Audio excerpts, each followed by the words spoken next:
time to meet the people on the Keeler Show today. It's time to read the news and weather. Time to figure out what to say. It's time to turn the channel of the Keeler Show today. Why do we always listen? Keeler's always in the know. It makes me want to call him And tell him where to go.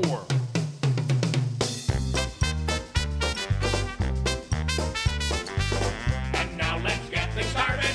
Andrew, let's get things started. It's time to get things started. On the most sensational, inspirational, celebrational, Keelerational. This is what we call the Keeler Show.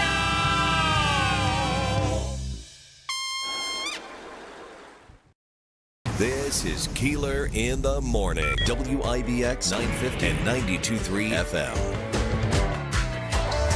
Boy, I got to tell you something. The air conditioning feels good this morning, Andrew. Oh, good for you. Really good. Feels good. I'm glad. Feels cooling things off. You know, because it's rather mild out there. It is. That's Balmy. going to, I hope you've enjoyed our summer, because it's now over. Yeah. We're back to blustery and cold tomorrow and into the weekend. And I got to say, Richard, just want to start right off, see if Richard's piping in this morning, because I must say we did not seem to get all of that rain that he was saying we were going to be getting yesterday. No, we did not. It rained, no doubt, but for much of the day it didn't rain at all. So I don't think we got 3 inches, 2 inches, 1 inch. I think maybe about a quarter of an inch. Just like we had kind of said, hate to say. Davey told me that there is some flooding, on Route 5 near Kirkland? Well, they're saying most of the flooding is caused by melting snow. Yeah. Yeah, it's over there by 233, the cliffs down to Limberlost. It's all, the road's closed. Hold on. Richard wants to know who they are. Just kidding. Well, they are the weather people who apparently know better. We're going to see declining temperatures as the day goes on today. We'll get down to the point probably by this afternoon where we're going to be getting a little bit of wet snow. Can't wait. And then if you really look to the 10-day forecast, Friday, Saturday, and Sunday, 33, 29, and 35. But then we're back up in the 40s on Monday. And Tuesday, we are predicting a sweltering 57. Ooh. I say we. It's and then 50s and 40s all the way till the following week. We'll see how accurate they really are. Let's see. Last night, John Mannion. I'll give you an idea of what we're dealing with here this morning. It's a busy one. Last night, John Mannion had about 2,000 people on his town hall. And it almost seemed like it was a pop-up. I don't know that it was like virtual? Yeah. The Zoom call? Well, it was a phone call. Oh, gotcha. Okay. So and I hopped on this just to see what was happening. And I think they took like 8 questions, and a lot of it is about Micron. A lot of it was about Trump's agenda. All of it is really not as much it is the Trump agenda, but most of it was about Elon Musk's cuts. And there were people on their big question was Social Security. Mm-hmm. And, of course, the Ukraine, the meeting with Zelensky was brought up, and some other stuff. So we'll speak this is going to be just, I got to tell you something right off the bat to Lance and Lee. Don't go blaming me. This is Andrew's booking right here. He has a Democrat on at 7:15 and a Democrat at 7:40 this morning. Yes.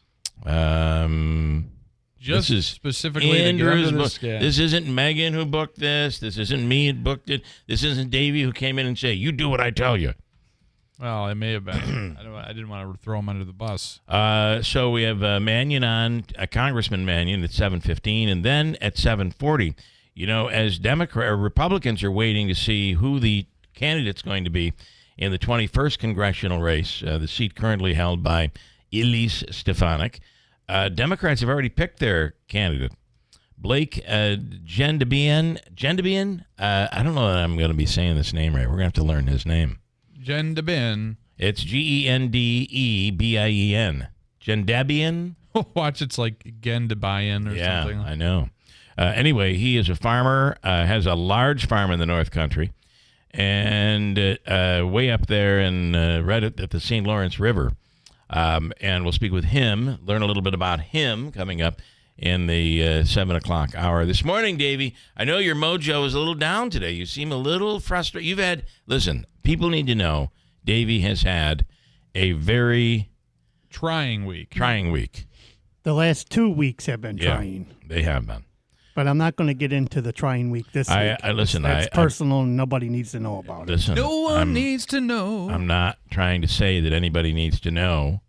What I'm saying is that you've had a bit of a tough week. That's all. That's all I'm saying. Yes, very tough. And I think we got to work because tomorrow's going to be a tough day. You're going to be working here all day long practically tomorrow for the radiothon.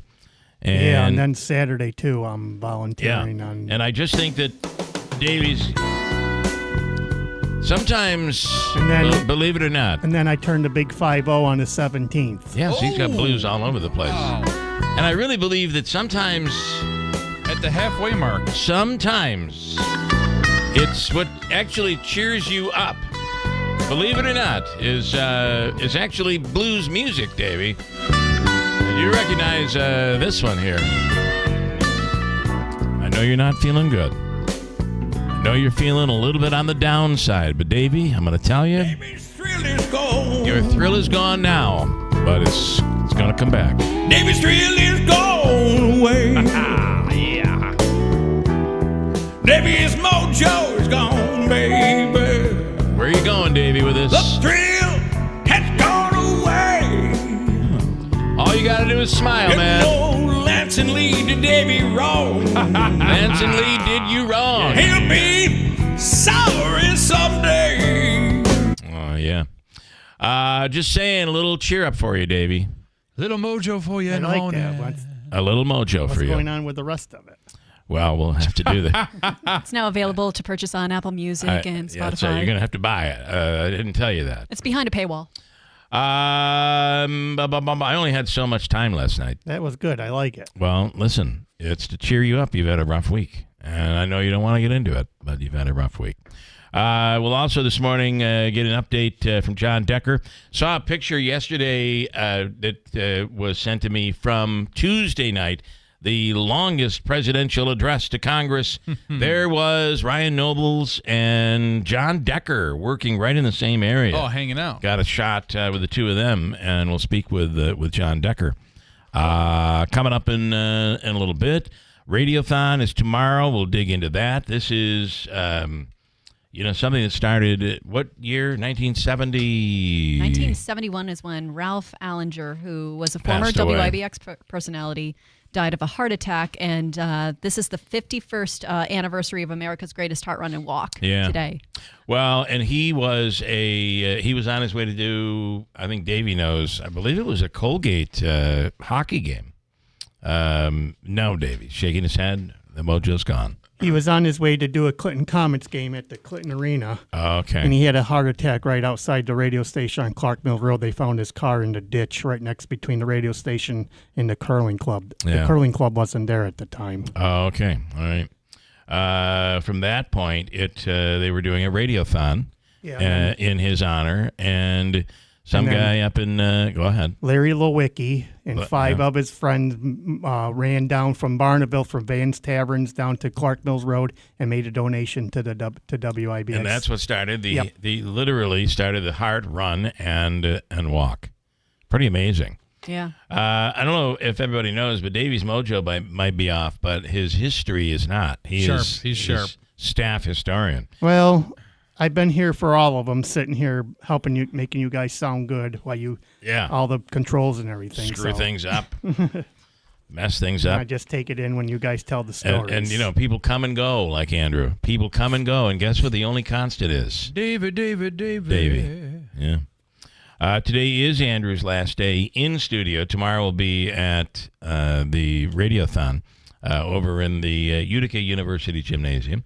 But we are going to do, you're still good with next Friday? Yeah. Okay, good. Because we don't want to hold this thing and then you not show. Yeah, that would be awful. But next Friday we'll be at Tony's. You will. I won't. Okay, I know. I'm sorry.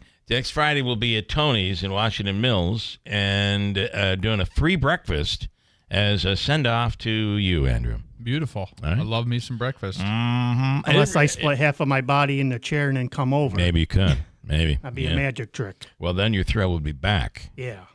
Scott and Kirkville with an update this morning. We'll go with that. And actually, Andrew, we're doing this for you. Not really. We all wanted breakfast. You never can get breakfast around here. So No, you can't. All of a sudden, we're like, okay, he'll do a free breakfast for us. So here we go. Anyway, that's what's going on here today. And it is Andrew's last day. Do you want to say anything to anybody early? This is your 6 o'clock hour audience. My 6 o'clock hour audience. Well, thank you so much for bearing with my sometimes tired nature coming into the program. Sometimes Appreciate angry, it. sometimes angry, depending on what sports season it is. So thank you to everybody who's listened for all these years and will continue to. Off and on. Started with Andrew. You don't know this, Megan, but Andrew started as the naked intern. The naked intern, yeah. Oh. He horrifying people in the streets of Utica. He stripped down to his tidy whities, and for the record, I didn't wear them, but I had to wear them for this bit. He stripped down to his tidy whities, went out on the street with a guitar, and it's funny because I thought people were bothered by your guitar playing, but apparently it wasn't. They Oh, said, gosh. keep playing. Yes. Don't lower that guitar. Actually, in both instances, the cops were called. So they were down at the APAC building when it was at the time, and outside remember the that. studio. Yeah. Also interesting, Andrew, how as an 11th grade intern, I believe you were, how much hair you had back then. Holy crap. What, are we talking mullet? Are we talking? No, we're talking all over his back. I mean, he looked like an ape. Look at me now, and I'm balding just in one spot. So. Yeah. Okay. How does that hair club work? And you transfer hair from one part of the body to the other? Or? No. Hair club is hair club. They may have an option where you could do a transplant, but hair club is real hair from someone else. Oh. And glue. And glue. And glue. All right. That's boy. what hair club How about hair is. plugs? I'll let it go. Hair plugs. That's what Mark Zuckerberg is doing. He's going bald. Hair plugs can be painful. Very painful to have done. It almost ended Joe Buck's career, fortunately. He became obsessed with his hair, right? Is that right. what He became almost addicted to the plug. It's the weirdest thing I've ever heard. It's like I started plugging and then I couldn't stop. I had to keep doing it. I was doing it myself. I plug in and plug in. I was plugging away. Ryan Schmelz with Fox News Radio. Good morning, Ryan. Good morning. Hey, good morning. How's your hair, Ryan? I've never really seen you. You're the mystery every morning. We don't know what you look like. You don't know what we look like. Picture for him. Do you have good hair? So great. It's the best. Okay. Trump over here. It's so good. People have said they've never seen such great hair. It's probably the best they've ever seen. The clock has started, and yet Congress really, Ryan, right now is not in any position to say they have a deal to avert a shutdown. Oh yeah, you have. You're like a redhead. You're like a Ryan Noble's redhead. I didn't realize that. God. I'm not redhead. What the heck? Well, The photo that Andrew pulled up. The lighting was bad. Oh, okay, I see. All right, Yeah. he was standing near Trump, and it made there was a glow. You're not a redhead, But you would look good as a redhead. The clock. Let's move. We're not close yet to averting a shutdown. Ryan, good morning. Hey, good morning. Yes, there's some talk still going on, but yeah, to be in this place, a week out, I think is a little scary for some people. Yeah. But you have essentially two separate ideas going on right now, is what it looks like. So you have the top members of the appropriations committees meeting, and they're trying to come up with a top line number and essentially a plan to keep the government open. I think they're either looking at short-term extension through the end of September, or they're looking at potentially just a short-term, 1 month extension of government funding. But I don't think that would fly in the House of Representatives with the conservatives there.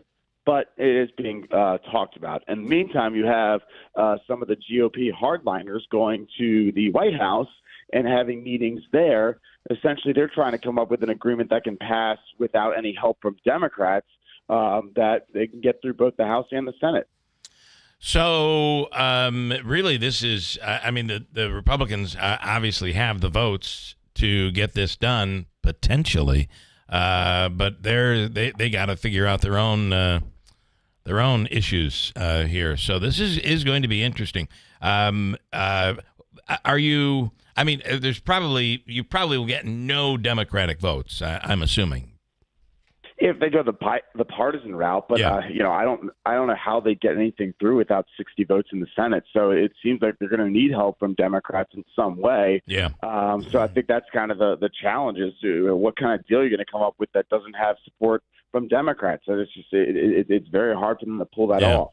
And this, certainly the advice coming from President Trump is really, if you look at the previous month and a half. There's really no consolation. He's not one to concede. So we could be looking at a government shutdown here, which would be ugly. And who gets blamed on this? I mean, ultimately, Democrats could very well be responsible, but Republicans are in control. Yeah, and that was something that Tom Tillis, the senator from North Carolina, was saying yesterday. He was saying, it's the one thing they're trying to make Elon Musk understand is that there is nobody who's going to benefit from a government shutdown, and that it's actually going to cost the government more money because they have to spend money on preparing for a government shutdown. At least some of these agencies do. Yeah. So as he was saying, it's very anti-Doge to go forward with the government shutdown. That's one of the things he's trying to communicate to Musk. And he's also saying that there's never been a time in history where the government shut down and Democrats got blamed for it. So I think that's kind of on the mind of Republicans too. They don't want this to happen. 2 months into a new Republican administration and Republican Congress. It is. Listen, I was on a congressional town hall last night, just listening in, and a lot of the talk is just about. There are a lot of people that are nervous, a lot of older people, and one who I believe voted for Trump, who is concerned about two issues right now. For them, it's Social Security and the VA. How do you cut so many employees from the VA? So there is an unrest right now. What you don't want to do is start losing those people that were gained, those moderate Republicans and the independents. And certainly a government shutdown could have that effect. Exactly. Republicans feel like they got the momentum right now. I mean, you saw what happened at the State of the Union, and Republicans feel like they have a lot to seize on, especially when there was an incident where a child with cancer was being applauded, and the majority of Democrats didn't even get up and applaud him. Yeah. So, Republicans just feel like they've got a lot going for them right now, and the Democrats are lost. But, if you go through with the government shutdown, I think there are some who think that this will give Democrats more ammunition and something to build around and coalesce around. So I think they want to avoid that from happening.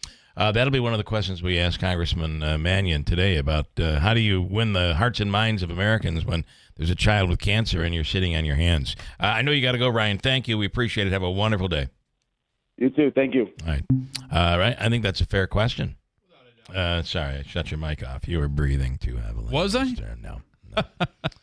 Sometimes I catch myself doing that. We were moving the Bon Voyage balloons out of the way because it was, we could see that, but it was covering your face. So that's why we moved that. Okay, I got a break. Coming up, we will speak with... She is fiery. Oh, yeah. She is not happy. She can't wait. She's doing the early hours. Because now they vote. Let me get this straight from the Common Council meeting. If I'm correct, they were trying to vote in a tax cap override, which you would need to be able to raise taxes by more than whatever the tax cap is. It could be 2%, or depending on inflation, where they whatever's it lower. never really ends up being exactly 2%. Once they do the figures, maybe Samantha will know what it will be. But this, she feels, would actually if they can't do at least a sizable tax increase, she feels is going to put the city in a very, very difficult position going forward. So we'll talk to her coming up. She was fiery last night, knocked out 2 other council members. Yep. Samantha's coming up in a second. Stand by. It's Thursday morning, 6:39 at WIBX. Good morning. It is 6:39, and we have 37 degrees under cloudy skies. Your full weather forecast is coming up. 8 people have been displaced after 2 house fires in Syracuse. Firefighters responded to a home on Bellevue Avenue before 9 a.m. Wednesday. The fire spread to the house next door. According to fire officials, the cause is still under investigation. New York State Police are looking for a 16-year-old who may be armed with a weapon. Brendan Warner was last seen in the town of Clay at 10 a.m. Wednesday. Police say he may be in distress and is believed to be in the Syracuse area, but could be anywhere. Anyone who sees him is asked to call 911 and not approach him. Sagertown Square Mall shooting suspect Malachi Winder walked into the New Hartford Town Court Wednesday for a felony exam. He's currently under arrest, charged with attempted murder, reckless endangerment, and criminal possession of a loaded firearm. During the hearing, a judge determined whether there's sufficient evidence and cause to send the case to a grand jury for a possible indictment or formal charge. 3 New Hartford and 1 Utica police officer who responded to the scene that day took the witness stand, testifying to mall surveillance video that captures the shooting, which happens with multiple people, including a small child, within a few feet of the gunfire. A 23-year-old snowmobiler was hospitalized after a crash on Uncas Road in Hamilton County, according to the State Department of Environmental Conservation. Authorities say the snowmobiler from Schenectady struck a tree and was ejected from his sled shortly before 2 p.m. on February 28th. Rescue personnel responded and forest rangers were called to assist. The snowmobiler was taken to a waiting ambulance and transported to a nearby hospital for treatment. And YouTube is debuting a less expensive tier of its premium subscription service. The company announced the new Premium Lite tier on Wednesday.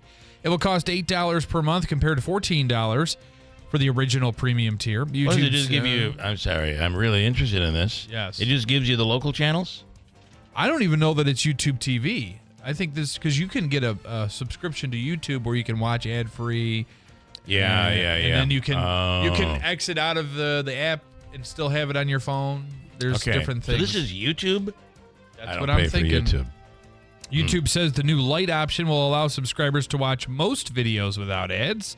Lite subscribers will see the most ads while watching music and YouTube Shorts content. So in short, why the hell would you get the Lite package? Yeah. WIBX. How much is the not Lite package? $14. Okay. That's no ads. But I just sit through the ads. I have no problem with it. Or you can skip them after a while. You can. And you get the, first of all, it gets to the point where you're watching, then it says move forward or something like that. You can move forward to the next ad. Yes. And then skip in 3, 2, 1, boom, you skip it. And there you are. Skip. I watch a lot of YouTube, and I don't know if you know it, but we're on YouTube live right now. We are. Yeah. Without ads. We are. You can comment and do whatever you want. Yeah. You can comment about the weather even. Yeah. And here's your forecast. Flood watch remains in effect through this afternoon for snowmelt. We have a wind advisory 3 o'clock this afternoon through 4 a.m. Friday. Cloudy skies with increasing winds out there today. Rain showers this morning mixing with snow showers this afternoon near 40. Snow showers windy, cold mid-20s tonight. Scattered mainly morning snow showers Friday. Windy and cold mid-30s. I'm meteorologist Ken Boone from the Weather Channel on WIBX 950 AM and 92.3 FM. Right now, we're at 37 degrees under cloudy skies. It is 6:43. All right, coming up, we'll speak with Samantha Colosimo-Testa on the very heated Common Council meeting last night over a potential tax increase recommended by Mayor Mike Galimi. We'll get to her coming right up at WIBX. This is Anthony Constantino, CEO of Sticker Mule. I'm a proud Trump supporter, running for Congress for the seat being vacated by Elise Stefanik. I built a successful internet company with nearly 1,000 people in upstate New York. However, much of upstate New York suffers from lack of access to high-speed internet that's necessary to build great companies and enable high-paying remote jobs. In fact, much of our district lacks access to strong, dependable cell phone service too. Of course, we must have both for public safety and to grow the economy. When elected to Congress, I will work quickly with President Trump to fix this problem. With high-speed internet, dependable cell service, and by renewing President Trump's tax cuts, both for businesses and individuals, we will create jobs and return economic prosperity to upstate New York. Follow me, Anthony Constantino, on Facebook today to learn more about my plans to make New York great again. I'm Anthony Constantino, and I approve this message. Paid for by Constantino for Congress. BME Company Business Machines and Equipment has been delivering office solutions for businesses in upstate New York for over 30 years. Their success comes from finding the right document management strategies and software solutions for streamlining workflows. Simply put, BME provides fast, reliable service at the best value to keep your business running smoothly. Through BME's strategic partnership with Hummel's Office Plus, they distribute supplies for just about every machine in your office at a great price. BME welcomes the opportunity to serve your business, selling, leasing, and service in Canon and Kyocera devices, as well as FP mailing solutions. An important part of BME's culture is supporting the communities they're fortunate to work in, and BME recognizes that support is one reason for their success. The future of business in BME's area is encouraging, and the company is grateful to be a part of that growth. Call BME Company at 315-574-8200 or visit BMEcompany.com. BME Company Office Solutions. Made simple. Fix all your fender benders, small or big. Call Malgeri's Auto Body before you call your insurance company. Let Malgeri's take care of everything from start to finish. They work with all major providers and use factory paint and parts, plus laser measuring to make your vehicle new again. It's 100% guaranteed, and Malgeri's always details your car before they return it. Malgeri's Auto Body, now located at 1216 Bleecker Street, Utica. Call 315-735-4488, keeping you on the road since 1928. Keeler in the Morning invites you to connect with us through telephonic communication at 315-736-0186 or use the Call Us button on the WIBX 950 app. For additional contact methodologies, please refer to WIBX950.com. WIBX. This is Keeler. WIBX 950 and 92.3 FM. Now back to the Keeler Show. Good to hear Majuri's on the radio. We've been figuring out. You figured out how to pronounce the Democratic candidate's name, and see if I get it right. It is Blake Gendabine. Yes. Okay. Gendabine? Gendabine. Well, he's a farmer, so that'll be an easy way to remember. That is true. Yeah.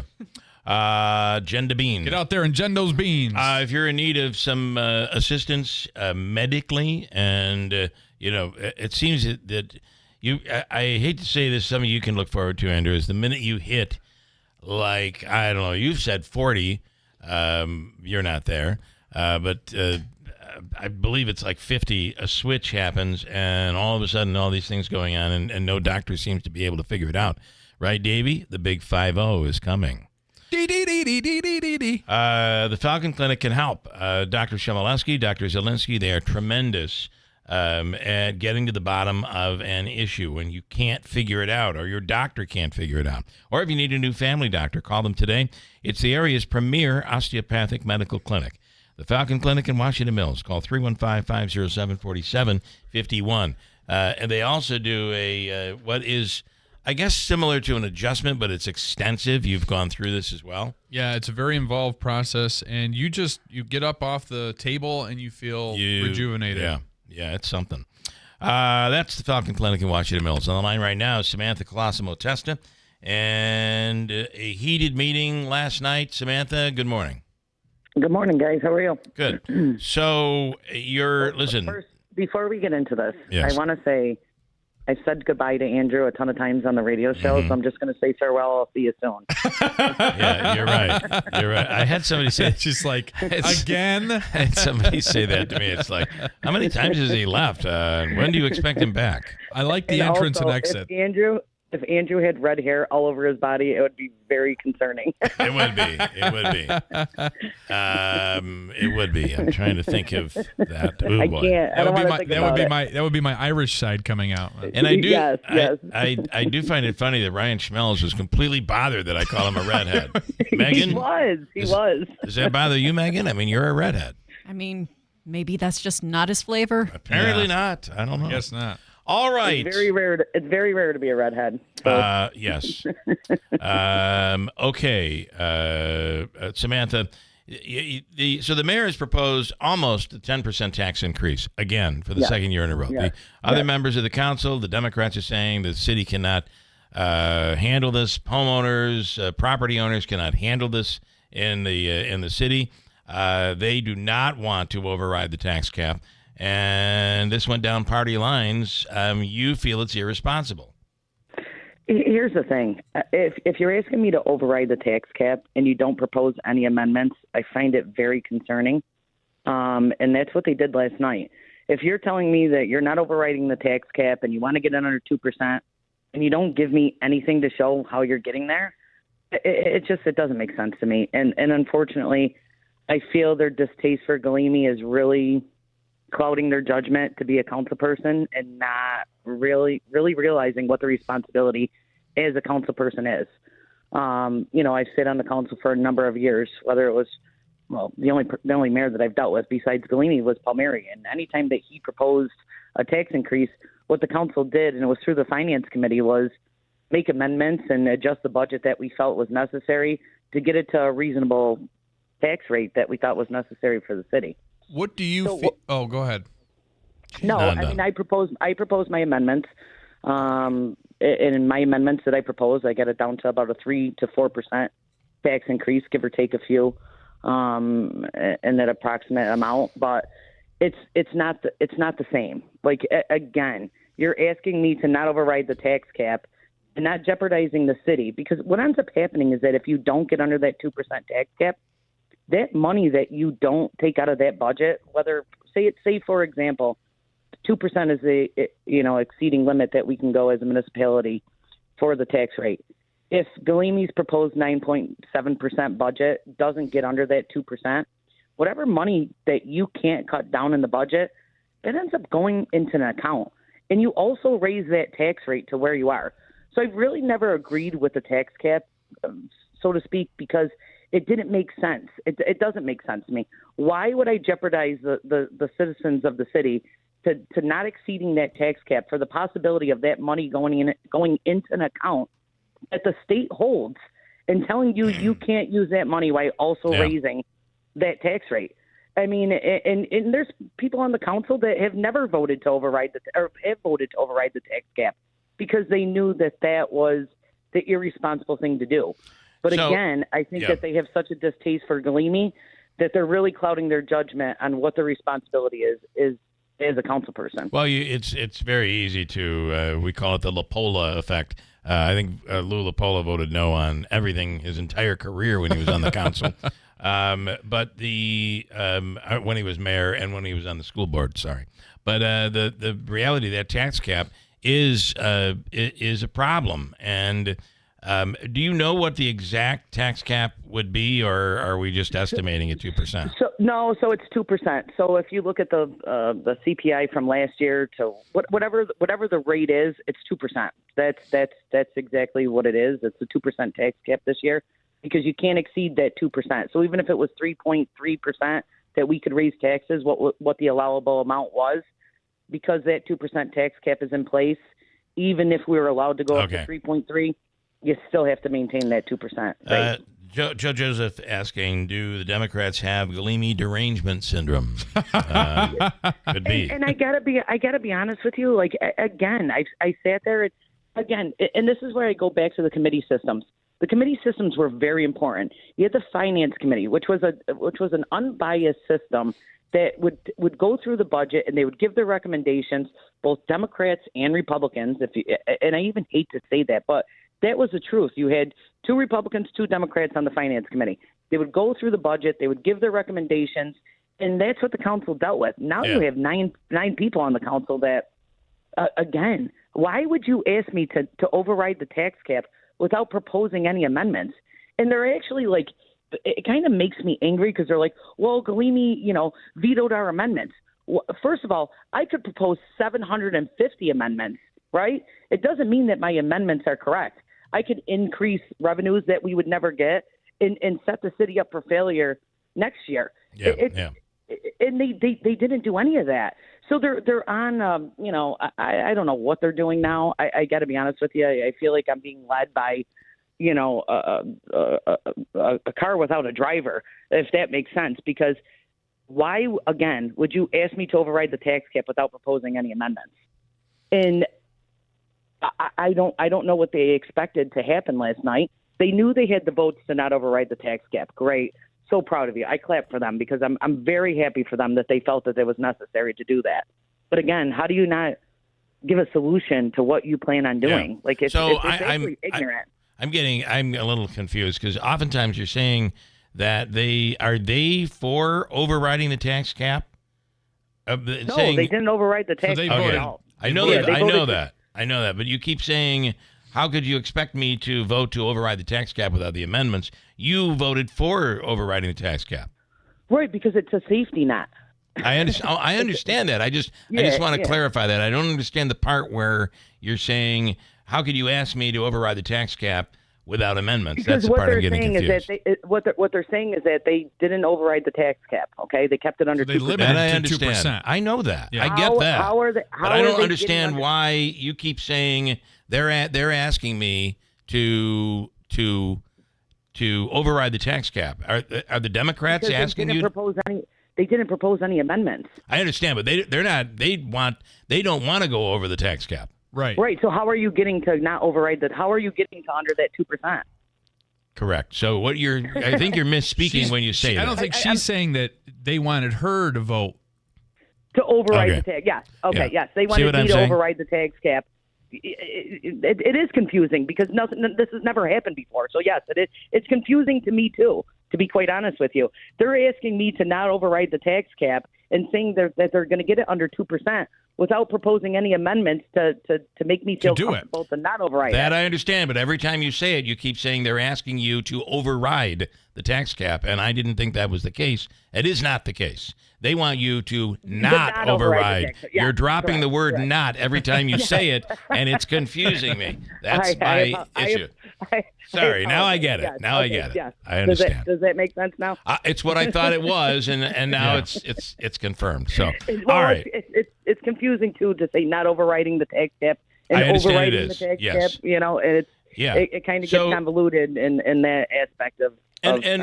So Samantha, what do you say to them or to we had a guy on that doesn't think we should basically have any taxes the last week. Right. And what do you say to somebody who says, you're already getting a percentage, so when you raise that percentage, it's just taking more and more from the property owners.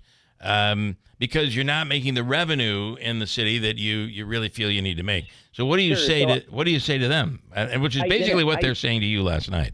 I didn't sign contracts. Okay, that's number one. I didn't renegotiate healthcare to bring us to a self-insured plan.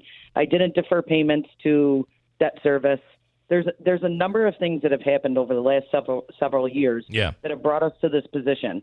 Right. So now we're facing it's like the end of it all. Yeah. And you keep borrowing out of your reserve fund to get to the point where you're no longer going to have that reserve. So you got to understand, even with this budget, we're still taking out $3.8 million plus out of our fund balance to cover the deficit this year.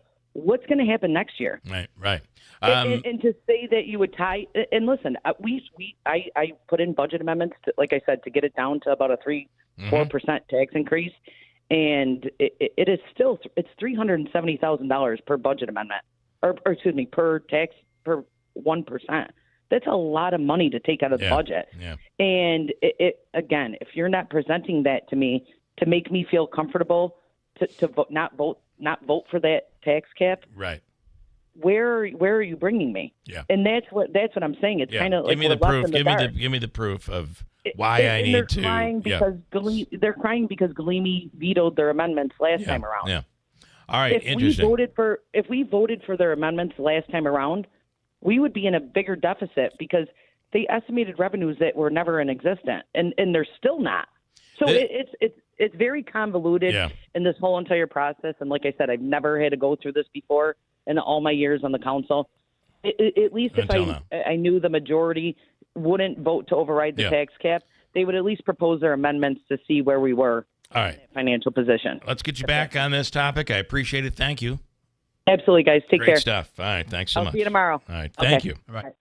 Now through March 31st, get up to $160 back on a Bridgestone prepaid MasterCard when you use your Tallman's card from CFNA. Whether you're in Utica, Yorkville, Rome, or Herkimer, their team of professionals is ready to serve you. Schedule your appointment today online at TallmansTire.com. Tallman's Tire and Auto Repair. Get the best tires for your vehicle at unbeatable prices guaranteed. Subject to credit approval, restrictions apply. See dealer or BridgestoneRewards.com for details.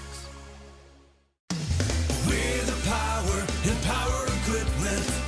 White's Farm Supply. At Kubota, we want to help you deliver a job done right. That's why we want you to know that new Kubota inventory is arriving daily. You have work to do. We have the reliable, durable, and versatile lineup to help you do it. Visit us at whitesfarmsupply.com. We're the power and power equipment. White's Farm Supply. From the Stanley Theater Studio, WIBX Utica, Rome. W295EI. WIBX 950 and 92.3 FM. A Town Square media station. It's a really difficult process. I'm Dave Anthony, Fox News. That's what the U.S. Special Envoy for Ukraine and Russia, Keith Kellogg, just told Fox as they keep trying to end the war. We're going to continue to talk to the Ukrainians to get confidence-building measures that we can bring to the president. We can say, okay, this is the way it stands on both sides. This is where you want to go. This is European leaders gather in what they call emergency talks, worried they can no longer rely on American support for their defense. Now, this amid concern Ukraine will be more vulnerable, with U.S. no longer sharing intelligence, and Russia did go on the attack. U.S. and British volunteers were in the hotel in Kryvyi, which was hit by a missile last night. President Volodymyr Zelensky, who's from the city, says the humanitarian staff all escaped unharmed. 4 other people were killed and more than 30 wounded. Meanwhile, the governor of the port city, Odessa, says it was hit by a massive overnight drone attack. Fox's Jonathan Savage. President Trump has a warning for Hamas as talks continue on the next phase of the ceasefire with Israel. Release all the hostages now or it's over for you. President Trump posting that warning on social media following an Oval Office meeting with recently released hostages from Gaza. The president says he is sending Israel everything it needs to finish the job, telling Hamas leadership now is the time to leave Gaza while you still have a chance. As Fox's Jared Halpern at the White House. Today, President Trump may issue another executive order that the Wall Street Journal reports aims to eliminate the Department of Education, something Democrats strongly oppose. And they also are trying to block in court Elon Musk and his work with Doge. Musk last night met with House Republicans on the big cuts he's trying to make to federal spending and the workforce. And he said after the meeting, there's a lot of room, a lot of opportunity to improve expenditures in the government, and then we're making good progress. President Trump has given automakers Ford, GM, and Stellantis a 1-month exemption from tariffs on imports from Canada and Mexico. They feared huge price increases for cars and trucks. America's listening to Fox News. After joining the United States Army, Thomas Kennedy served 2 tours of duty in Iraq and 1 in Afghanistan. But sadly, this soldier's life was tragically cut short. Thomas was killed by a Taliban suicide bomber in Afghanistan. He left behind his wife Cammie and their beautiful twins Maggie and Brody. Tunnel to Towers provided the Kennedy family with a mortgage-free home. Families like the Kennedys need your help. Donate $11 a month to Tunnel to Towers at T2T.org. That's T2T.org. It's time to throw your overpriced big wireless contract overboard with a qualifying plan. You can choose an iPhone 14 or a Samsung Galaxy for $0. Pure Talk's U.S. customer service team will make the switch in as little as 10 minutes. No hassle, no gimmicks, just honest-to-goodness wireless price right. Dial pound 250, you say the keywords Pure Talk, claim your new iPhone or Galaxy with a qualifying purchase from Pure Talk, which is America's wireless company. Visit puretalk.com for details.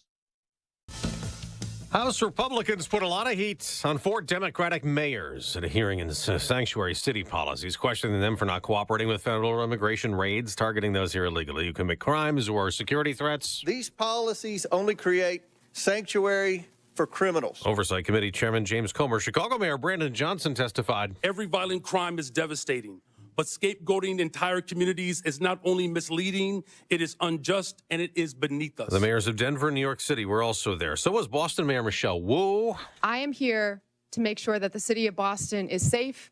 Others may want to bring hell. We are here to bring peace to cities everywhere. She also said, shame on Tom Homan for lying about her city in Boston. The Trump border czar leading the mass deportation effort reacted, telling Fox. They can hate me all they want. We're coming. I said I'm going to bring hell. I meant it. I'm going to stand by it, and I'm going to do it. We're going to take child predators off the streets of these cities where they don't want to do it.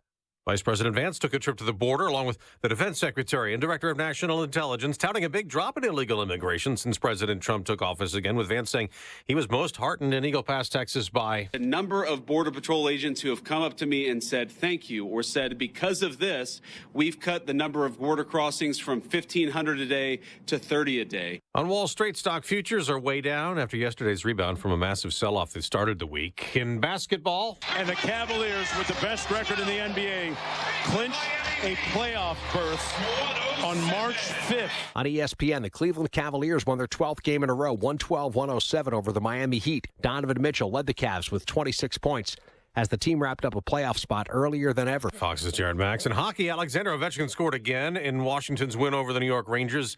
Ovechkin's now 10 goals away from breaking Wayne Gretzky's career NHL goals record. I'm Dave Anthony, and this is Fox News.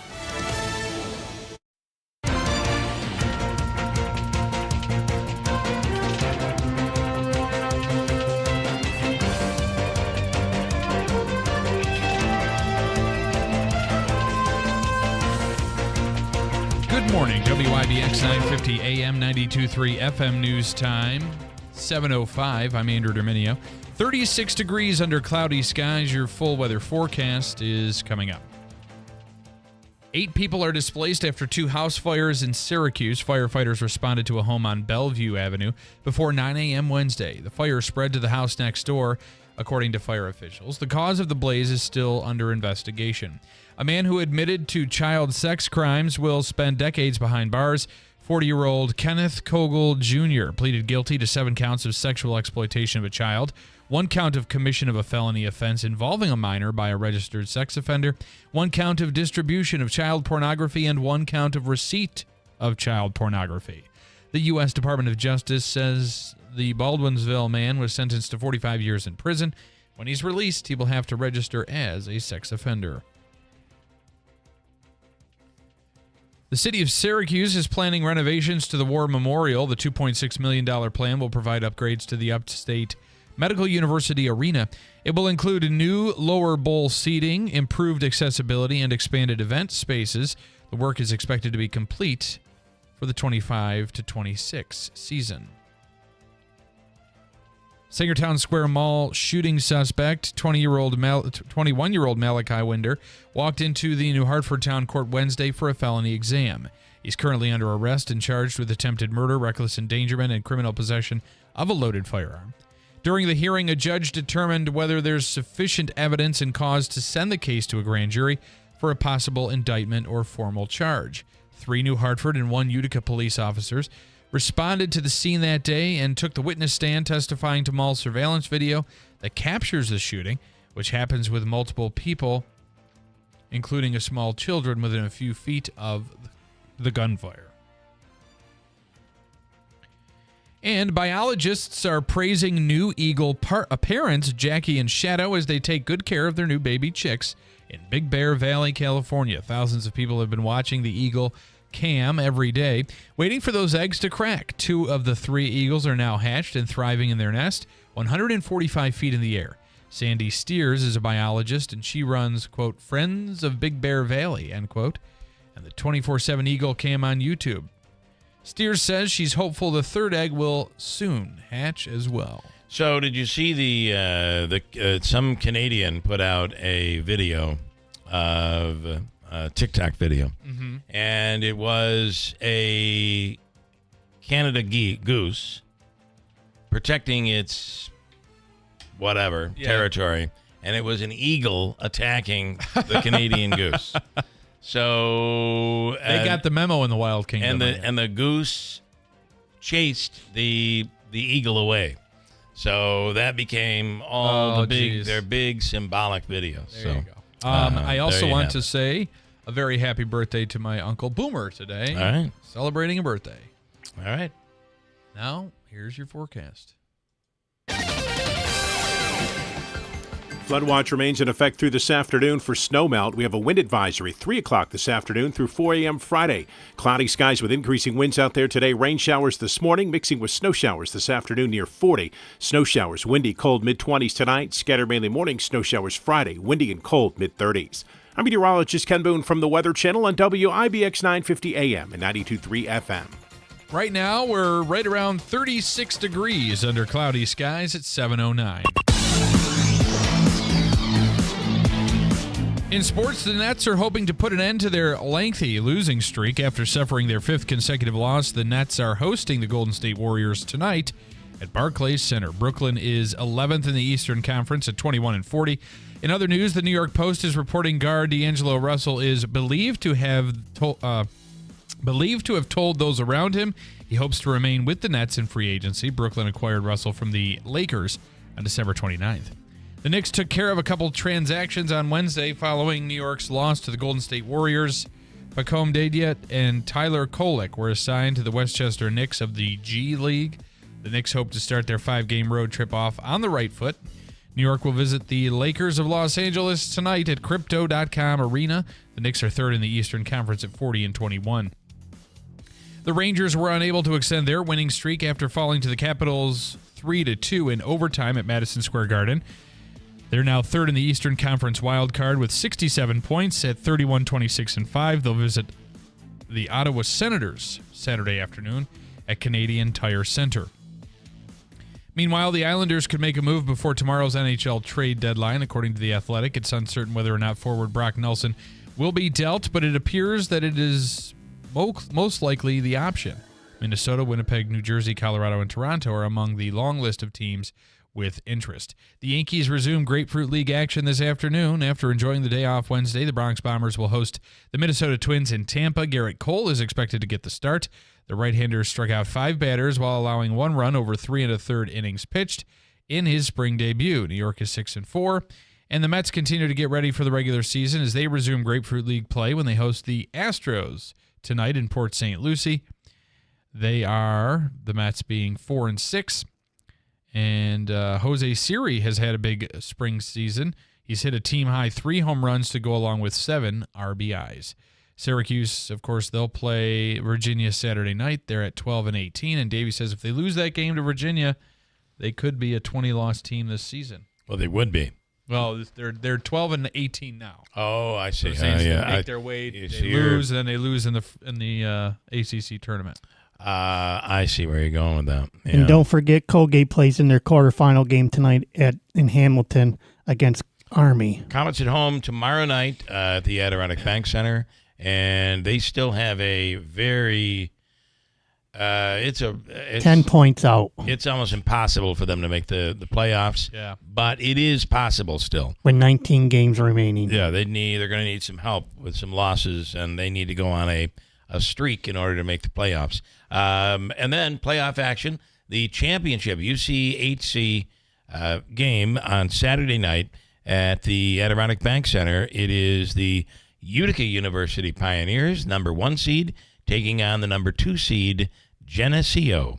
Tickets are available right now. If you go to, what's the site where you can get tickets? Empire Tix. TIX. TIX.com. And you can buy your Comets tickets there, but you can also get the Pioneers playoff game Saturday night, 7 p.m., and it's going to be a biggie. And next up after this will be the NCAA tournament for the men. All right, coming up, we'll speak with Congressman John Mannion.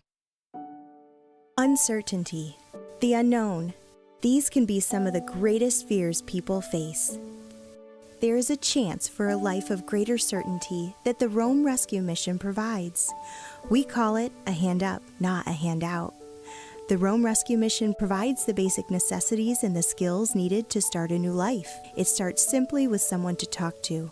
Knowing that someone cares. The Rome Rescue Mission strives to meet basic needs, food, shelter, and clothing, but more importantly, provides emotional and spiritual support. The Rome Rescue Mission helps people start a new and promising life. Being in need is not a choice. Helping is. An unlimited future starts at the Rome Rescue Mission through your generous support. Make a difference and donate now. RomeMission.org. That's RomeMission.org. Rome Rescue Mission. A hand up, not a handout.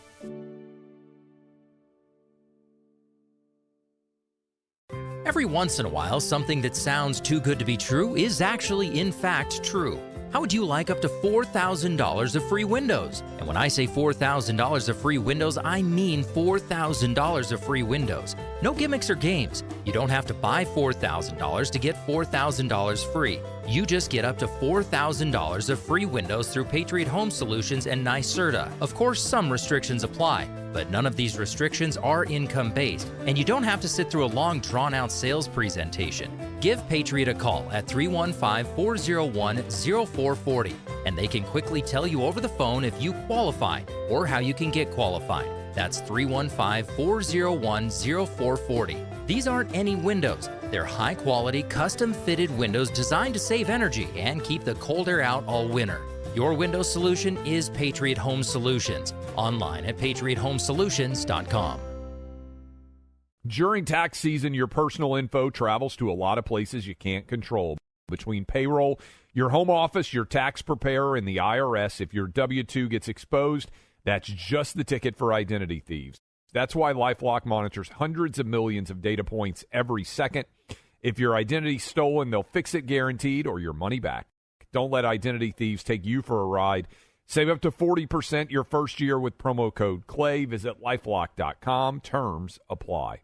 Dear me, I'm you writing from your future. I know that you're hesitant to get care for your heart.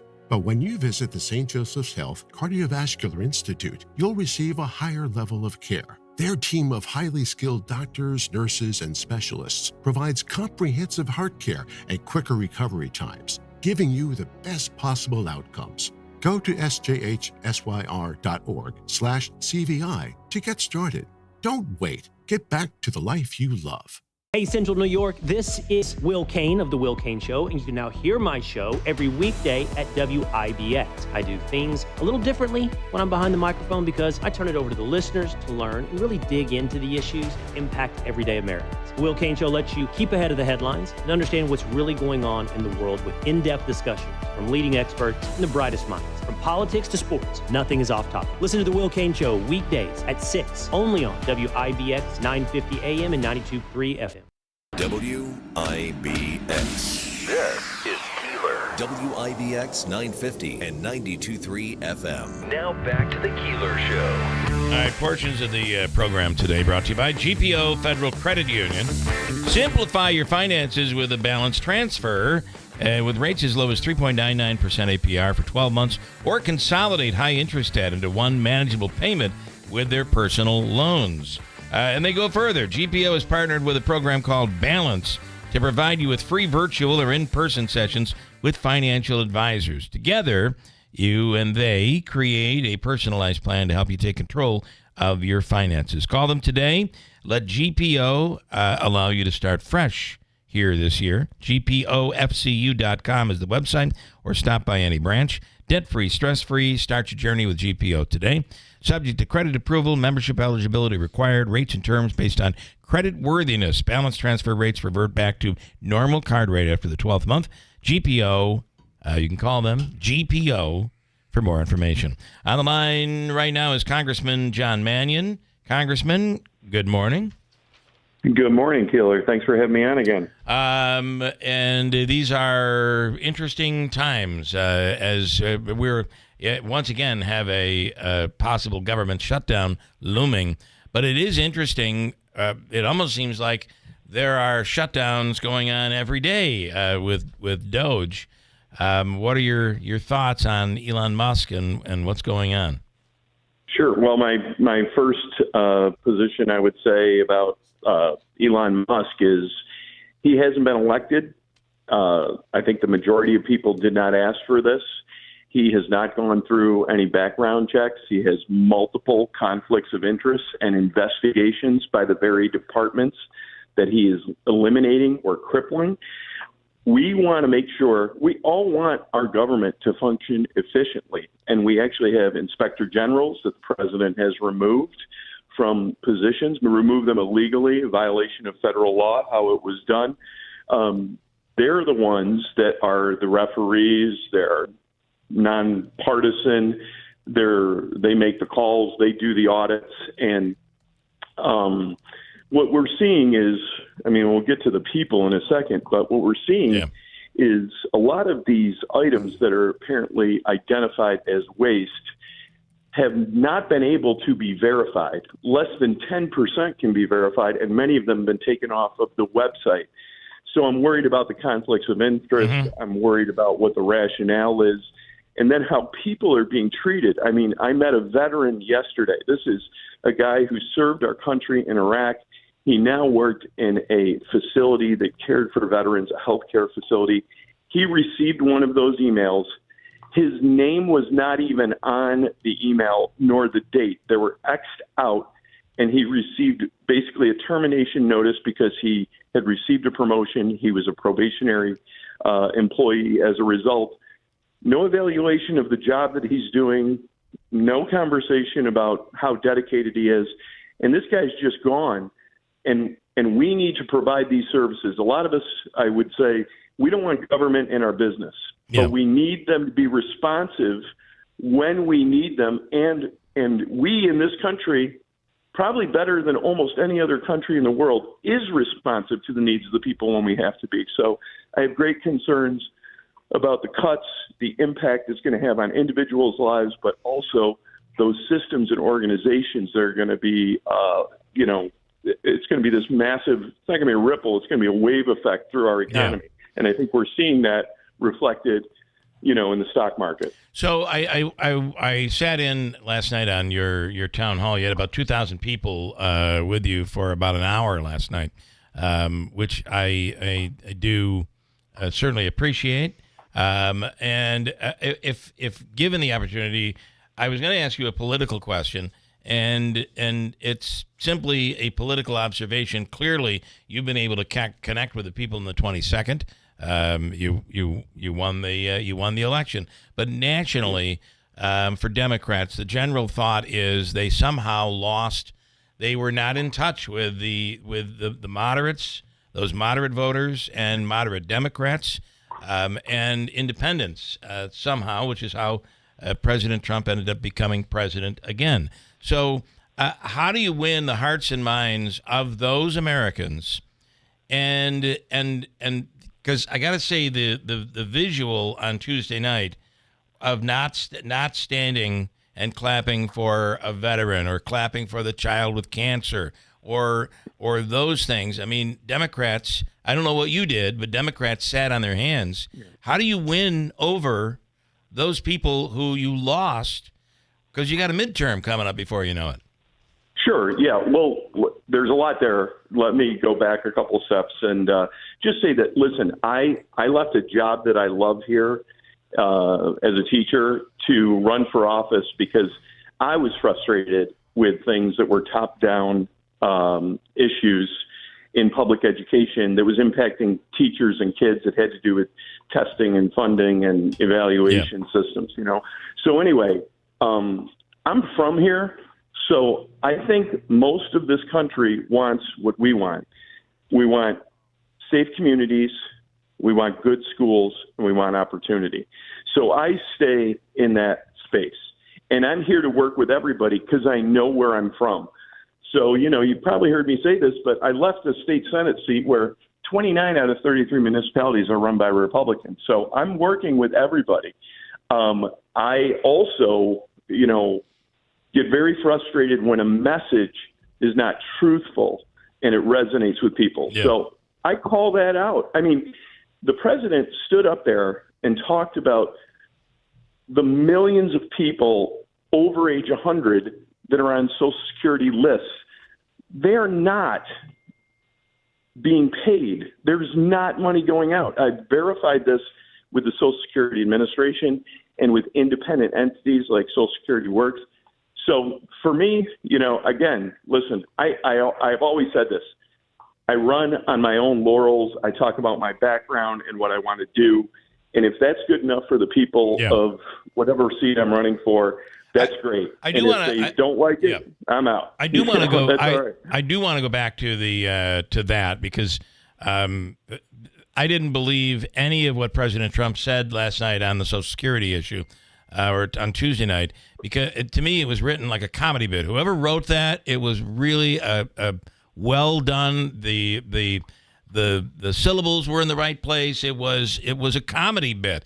I don't believe someone 160 years old is getting paid by Social Security. We do have we have a system in place which prevents that from happening. But back to I do want to go back to that. I mean, this issue of moderates and of moderate Democrats and moderate Republicans and independents. I think many of those people voted for Donald Trump. Did you stand for any of those? And I understand it was it was a trap. You're attacking immigration issues and all of that, and then you put someone up that their child has just been killed. But at some point, America's looking at that. Did you stand even for the child who had cancer?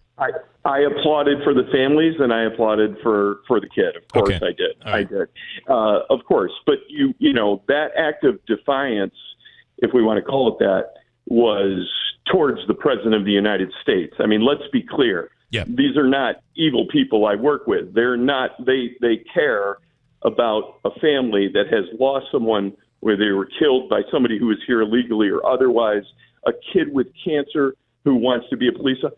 That was a touching moment. It was really a touching. Of course it was. Yeah, I was touched. Absolutely. Put politics aside. Put politics aside. It's the president's night to present. But I get that. That has been picked apart and shared, of course. But what we're more concerned about is the president not following the Constitution and not being truthful. Yeah. That's what that moment is about. And yes, we are here to support veterans' families. We're here to support, victims of crimes. We're here to support kids with cancer.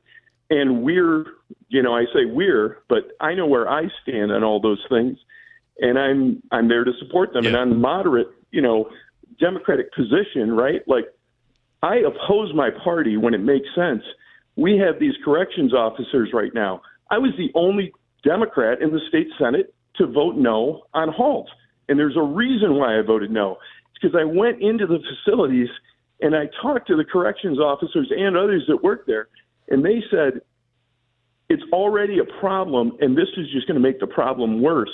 So, again, I'm willing to take the heat from my own party to do the right thing, and I hope that everybody that gets elected is willing to do that, and then they're supported afterwards, whether it's by anybody from either party, because independent activities from elected officials and not just towing the party line is a good thing, and we've gotten further away from it. If we can just do another 4 or 5 minutes, we're speaking with Congressman John Mannion, congressman in the 22nd Congressional District. The Ukrainian issue, I know that you have here in the Syracuse area, there are a lot of Ukrainians who are very worried right now. Your thoughts on that? And then I want to get to corruption. Which is a lot of the reasons for these cuts, this corruption. I want to talk about that. But let's start with Ukraine and really what happened on Friday in the Oval Office. Yeah, well, listen, I've said this as soon as it happened. You negotiate and you meet behind closed doors. This was something very different. It was out in the media, and I believe there was an agenda there. Do you think it was a setup? Do you think it was an ambush? Well, I do. Here's the thing. I will commend the president in wanting there to be a peaceful solution. Mm-hmm. But I do believe an action like that gave way too much leverage to Vladimir Putin, who's a brutal dictator who we have opposed since his time in leadership. There was a time where Russia would participate in these G7 conferences, and now they don't. Ukraine, I have a lot of Ukrainian friends. They're a sovereign nation. They're democratic. They're holding the line. They're on the front lines of Eastern Europe, holding the line on democracy. And yes, should the European countries pay an additional amount to NATO? They should. But they have also been significantly funding, and depending on how you look at the numbers, more than the United States. I get, we've got to support our own folks, but we're really risking, a loss of democracy around the world and a hostile aggressor in Russia. So for me, let's negotiate, let's end the war. But do I believe that Ukraine should still have that territory? Do I believe that they, should have at least a pathway to an alliance with NATO? Yes. Does that make things more dangerous? It does. That's why this is not a simple solution. But I stand with the Ukrainian people because in America we oppose dictators and aggressors. Ultimately, if we cut this mineral deal with Ukraine, much of that territory is currently occupied by Russia. So there's going to have to be something's going to have to happen there. On corruption, and I had somebody say, in fact, he is the comptroller in the city of Utica, Bill Morehouse, saying the reason the cuts are being made is because of all of the fraud and the abuse of funds and the corruption. One of the things that we have not seen yet, that I have not seen yet, and I want to ask you about is there due process on this fraud? Do we know? Is there proof that this fraud actually exists? It's easy to say all of this is fraud, but I haven't seen any proof. Your opinion, and what have you seen? Well, this is what I think people should be asking this question, which is, okay, we're finding these things. Obviously, some of them, if truthful, are outrageous, right? And we would not want that. So what are we going to do about it? Are there any charges coming? Who is wrong in doing this? I don't know who those people are, and because they haven't been charged, because they haven't laid that out. And I have to go back to this on multiple issues. It's not like Joe Biden has been president for 248 years. Donald Trump was president just 4 years ago. So USAID or any of these other organizations that are out there that now we're finding waste, fraud, and abuse, that waste, fraud, and abuse is not 4 years old. It's much older than that if it can be verified. So my question is, again, I don't want to be partisan. I'm just resetting the stage, which is like these organizations have existed for decades. And if there's government dollars that are being spent in a wasteful way, let's go attack that. And you probably have seen, I think others have too, this Government Accountability Office produces a report every single year which delineates where we can make cuts. And we should do that. The people who would be finding this waste and would be then going to the next step from a legal standpoint would be the inspector generals, and they've been removed. Individuals at the Department of Justice have been removed. So this is why people are so concerned, is that we have this cleaning of the house with no backstops in place. And I will tell you, the people I talk to are more concerned about Elon Musk and their personal information and for their national security than they are about him, quote unquote, finding these things. Last question is, overnight, or maybe it was yesterday, the president has, it could have happened a week ago, signed an executive order basically saying we are going to dismantle the Department of Education. It's easy to look at the Department of Ed and say, well, this is an organization that's liberal, it's pushing a liberal agenda.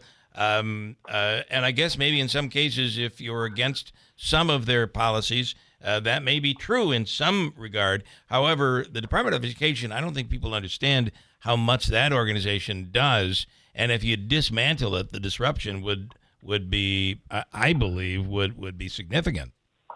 Yeah, it would. There's several big things. The law that exists and the funding that exists to support kids who have IEPs is enshrined into law, and that's where that funding comes from. so that school districts can provide individualized services. You know, the student loan programs are through there. And you know, if we had this budget resolution that came through that was passed recently, you know, there's going to be major cuts to the Department of Education. I believe as a teacher, if you're going to be intentional about helping kids and letting them reach their American dream, you've got to have an institution that does that. We love our public schools here. We love our public schools. If people are worried about pushing an agenda, they should go talk to the teachers in their school district and ask them if they see that or that's happening. I taught in a suburban conservative area. The teachers that I worked with were across the entire political spectrum. The families that I worked with were across the entire political spectrum. And if a teacher got political to an extent where it was inappropriate for the instruction of those kids, in this world, a parent would be on it, a school board member would be on it, and an administrator would be on it right away, and they would correct that behavior. I watched that happen. So, you know, we love our schools. We trust our teachers. My answer is go talk to a teacher. Congressman, we appreciate it tremendously. Congressman John Mannion, I hope you do more of the town halls. I think that's an awesome way to communicate and allow people to communicate back to you. It brings you right into their homes, and that was a positive event last night, I feel. I appreciate that, and I got to thank my staff for it. And for anybody that's out there, please, if they've got a constituent case, we're here to help everybody. I've got a fantastic, dedicated team. They can go to mannion.house.gov for constituent work and to sign up for my newsletter as well. All right. Thank you, John. We appreciate it. Congressman. Thanks, Bill. Thanks so much. Take care. Bye-bye. All right. Congressman John Mannion. I wanted to get that in there because I do think the question in there, especially about the Tuesday night, where if Democrats want to win over the hearts and minds of the rest of the country, sitting during all of that. So yeah, the optics don't look good. It is not. It does not seem to help, to be honest. So interesting. He's willing to take questions. I appreciate that tremendously. Quick break. We have our free money question of the day coming up. Andrew updates quick news, and we'll speak with Blake Gendebien, who is the Democratic candidate you haven't heard about in NY21. They've already picked their candidate. We still await to see who will be the Republican candidate, but we'll speak with the Democrat coming up at WIBX. Mattress Express's closeout sale on brand new leftover inventory and floor models. Right now, buy a king or queen and get a free adjustable base. Take up to 5 years to pay with no money down for qualified buyers and no credit check payment plans available as well.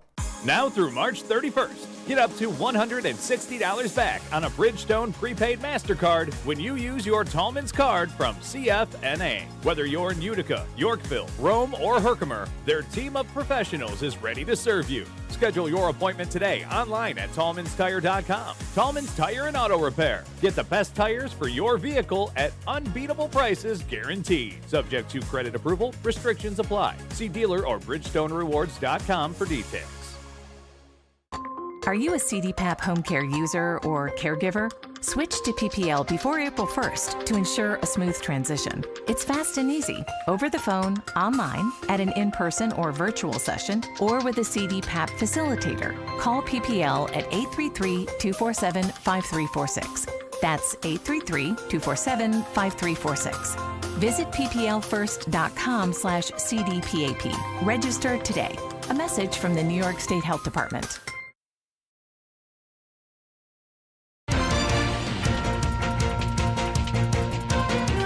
Good morning, WIBX 950 AM, 92.3 FM News Time, 7:37. I'm Andrew Dominio. Quick headlines for you this morning. 8 people are displaced after 2 house fires in Syracuse. A man from Baldwinsville admitted to child sex crimes will spend decades behind bars.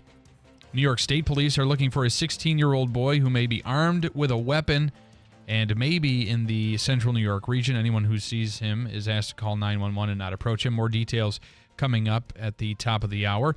The Utica Common Council voting yesterday to not override the 2% tax cap And the mall shooting suspect, Malachi Winder, walked into New Hartford Town Court Wednesday for a felony exam. He's currently under arrest and charged with attempted murder, reckless endangerment, and criminal possession of a loaded firearm. All these and many more details coming up at the top of the hour news update. Right now at 7:38, it's 36 degrees under cloudy skies. Here's your forecast. Flood watch remains in effect through this afternoon for snowmelt. We have a wind advisory 3 o'clock this afternoon through 4 a.m. Friday. Cloudy skies with increasing winds out there today. Rain showers this morning mixing with snow showers this afternoon near 40. Snow showers windy, cold mid-20s tonight. Scattered mainly morning snow showers Friday. Windy and cold mid-30s. I'm meteorologist Ken Boone from the Weather Channel on WIBX 950 AM and 92.3 FM. Bouncing between 36 and 37 degrees under partly cloudy skies at 7:38. All right, it's time for Davey Hobeika's free money question of the day here. And what amount are you looking at today? 25 cents. Okay, you're in that mood. All right, give me an amount. What are we looking? $250. $250. Another real big opportunity for you to win some dough. And we'll take caller number. Caller 5. Fifth caller right now, 315-736-0186. Then we'll speak with Blake Gendabine. He is the farmer from the North Country who is running an NY21 as a Democrat. We'll do the free money question from Hobeika next on WIBX. Ferris commercial mowers set the bar with racing-inspired patented full suspension and integrated cutting decks so you can go faster, cut better, and not get beat up. Ferris Experience Suspension. Take advantage of the best financing and prices of the year. Visit us at whitesfarmsupply.com. We're the power in power equipment. White's Farm Supply. Okay, we need brakes and tires. Check the battery too, please. And how about an oil change? There's one local shop that really knows how important it is to keep our youngest passengers safe. Mulgeri's Auto Repair, family owned and operated since 1928. That's 3 generations of family that's been looking out for your family. Trusted for nearly 100 years to keep your car on the road, plus towing, brakes and tires, and good, low mileage used cars. Mulgeri's Auto Repair, 501 Albany Street, Utica. Call 315-733-5033. Mattress Express's closeout sale on brand new leftover inventory and floor models. Right now, buy a king or queen and get a free adjustable base. Take up to 5 years to pay with no money down for qualified buyers and no credit check payment plans available as well. WIBX. This is Keeler. WIBX 950 and 92.3 FM. Now back to the Keeler Show.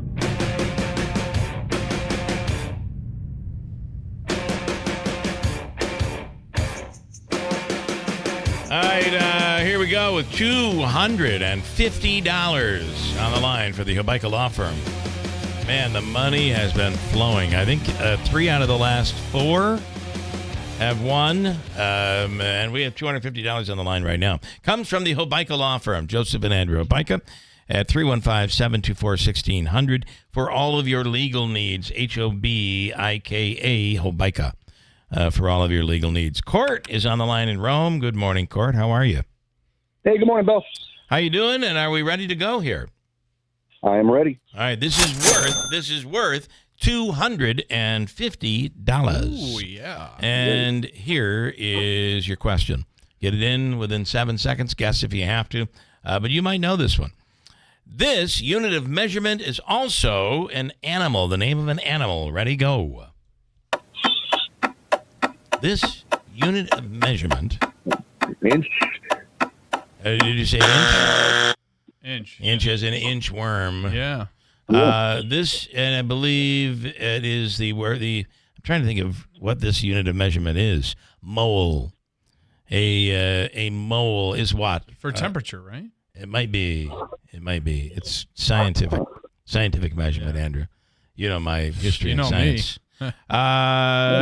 All right, Court. We're going to give you the all-in-one food and fun card. It's a $25 gift card. But you said inch. I think you were getting close to like inchworm, maybe. Inchworm, yeah. Yeah.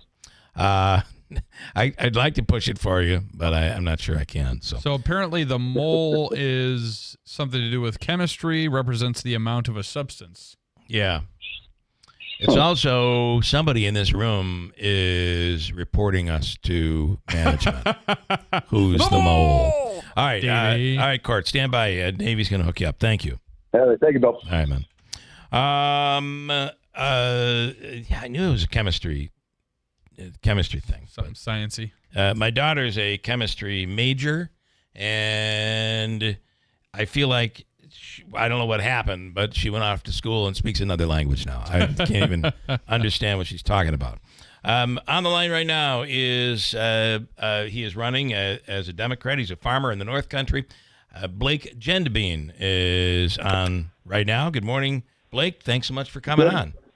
Good morning, Bill. I totally understand what you're saying when your kids go off to school and they come back and you just have no idea what they're talking about. Yeah, it's anymore. like, what they is... passed us by. They completely do. There's no doubt about it. And sometimes it's even elementary school when they bring their homework home. It's like, what is that? Yeah, is that? God. Not the same math we learned. No, it is not. Speaking of that, if we can start with this, we want to basically talk to you and find out who you are. But you are a farmer, and you joke about math and chemistry and all of that. But if you're running a major farm, which I believe you are, you really have to know all of that technology, all of those things that you learned in school. Absolutely, yeah. I was born and raised here in Lisbon, New York, graduated from Lisbon Central School, but I graduated from Penn State University with an agricultural science degree and a business minor. And coming back home to the farm afterwards, those skills really, really helped me. You have to be a soil scientist to be a farmer. You have to be an animal scientist to be a farmer. You have to be, like you said, a chemist to handle the fertilizer and the crop protection products. And you have to be a businessman. We're running pretty big businesses now. Yeah. Tell me why you're running for Congress and what can you say to the people here in Oneida and Herkimer County? They're part of your district that you're vying for. What do you say to those people? Yeah, so a little bit about myself first, right? I've been married for 22 years to Carmen. We came back to the farm in 2002, and we raised 3 boys. They graduated from Lisbon Central School. Our youngest boy is a senior right now. We have 500 cows, 1,200 acres. We're also small business owners. We started a foundation called the Jewels of Life Foundation, which supports families who found out they have a child with pediatric cancer from Syracuse to Plattsburgh. We are the information resource, and we do modest financial support like gas cards and things like that. And I am deeply rooted in the community. I have represented 450 dairy farmers from New York all the way up to Maine as a board of director for Agrimark, a $1 billion co-op that owns the flagship brand Cabot Cheese. And I also coached JV basketball and was the varsity assistant coach. And it's all of these things that make me see how awesome our district is, but I also know exactly what we're struggling with. As a businessman, I know what it's like to try to make payroll while dealing with continuing rising costs. I know what it's like to plant crops with changing weather patterns. 10 years ago, we couldn't plant soybeans. Last year, I planted 300 acres of soybeans. I know what it's like to drive my Uncle Rodney, who had a stroke in Lisbon, 2.5 hours to Syracuse for doctor's appointments. Totally unacceptable. I know what it's like to run a farm on the border with a broken immigration system. And for these reasons, I want to represent people in Rome, Oneida County, Herkimer County, because I understand what they're going through. And Washington has completely forgotten rural America. And I want to bring rural America as the backbone of our country, and I want to bring it back. One of the issues with agriculture right now is the migrant situation, northern border, southern border. I do want to ask you. You did an interview a while back regarding workers on your farm and made some disparaging comments about those who were native to your area versus the immigrants. Can you talk about what you said and what you meant when you made that statement?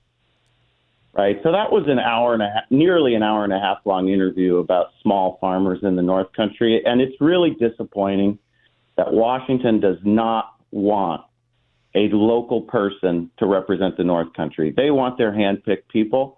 So they're willing to twist words and play gotcha with a nearly 15-year-old interview. But the fact is that we need to secure the border. We need to deport violent criminals who are here illegally. And we need a farm worker modernization as part of immigration reform, but not just for farmers, for hospitality, for healthcare, for forestry, for construction, for all the industries that we rely on, food processing. So it's very, very, very important. And I would like to share an interesting statistic with you from a Texas A&M study. Over 50% of dairy workers are immigrant workers. The dairy industry and other agricultural industries rely on immigrants. And 79% of the dairy products that you see at the grocery store have been touched by immigrant hands. And according to Texas A&M study, if we lose that help, dairy products go up 93%. So affordability is my number one issue. And if you want to drive down food costs, as a farmer, I actually know how to drive down food costs for people at the dinner table. There are solutions. Immigration reform is one of them. And it's time we sent a farmer to Congress to be included in those discussions so that we can actually get something done. It is interesting. I find that Republicans are using your interview, or I think you'd said you bring in local workers, Americans. Oftentimes you're dealing with the alcoholism, you're dealing with, because no one wants to work those jobs. And I feel like most Americans have said that, especially now we're in this worker shortage, that nobody wants to work anymore. And, people aren't the hard workers they used to be. Americans don't want to do those jobs, yet they're fundraising on that. I do find that somewhat interesting. Yeah, I find it interesting too. So yes, we need to work on rural workforce development. It's very, very important. I have so much to tell you, Bill. I get so excited. We've got the BOCES program in New York. I have hired so many young people out of the BOCES program. In fact, there's a young man, a neighbor of mine. He's going to do his welding practical apprenticeship on our farm. He will be the third young student that has done that on our farm. We do have great kids. The BOCES program is part of that. And then I have another very interesting thing to share. Rural America, Bill, only represents 16% of the nation's population. But did you know that our military is made up, our kids that we send from rural America make up nearly 50% of our military recruits. Wow, I did not know. So a healthy rural America is not just good for the economy. It is the backbone of our national security. We've got Fort Drum right here, Griffith Air Force Base, and what is remaining there. It's all very important. And then we want to send our young people to these opportunities, and we want them to come back when they retire. And in order for them to come back and retire, we need to have a strong economy for them to come back to, and we need to make sure that their VA benefits are top notch. I can't understand it. Under no circumstance should a veteran who earned their benefits get anything but the premium insurance plan. We're speaking with Blake Gendabine. He's the Democrat who's running in the 21st Congressional District. I just want to throw a few things out for people to understand where you're positioned on some issues. I'll start with the one that in upstate New York is always a big issue, and that is the Second Amendment. Where do you stand? Yeah, I am a proud supporter of the Second Amendment. I am a proud gun-owning dairy farmer. I think that we need to focus on universal background checks. It has high support throughout the entire country, and safe gun storage laws. Those two things we can actually get done. And I am literally here to get things done. So let's focus on what has support, and let's get this finished. And I am a very proud supporter of the Second Amendment. All right. Ukraine. Obviously, what happened Friday in the Oval Office.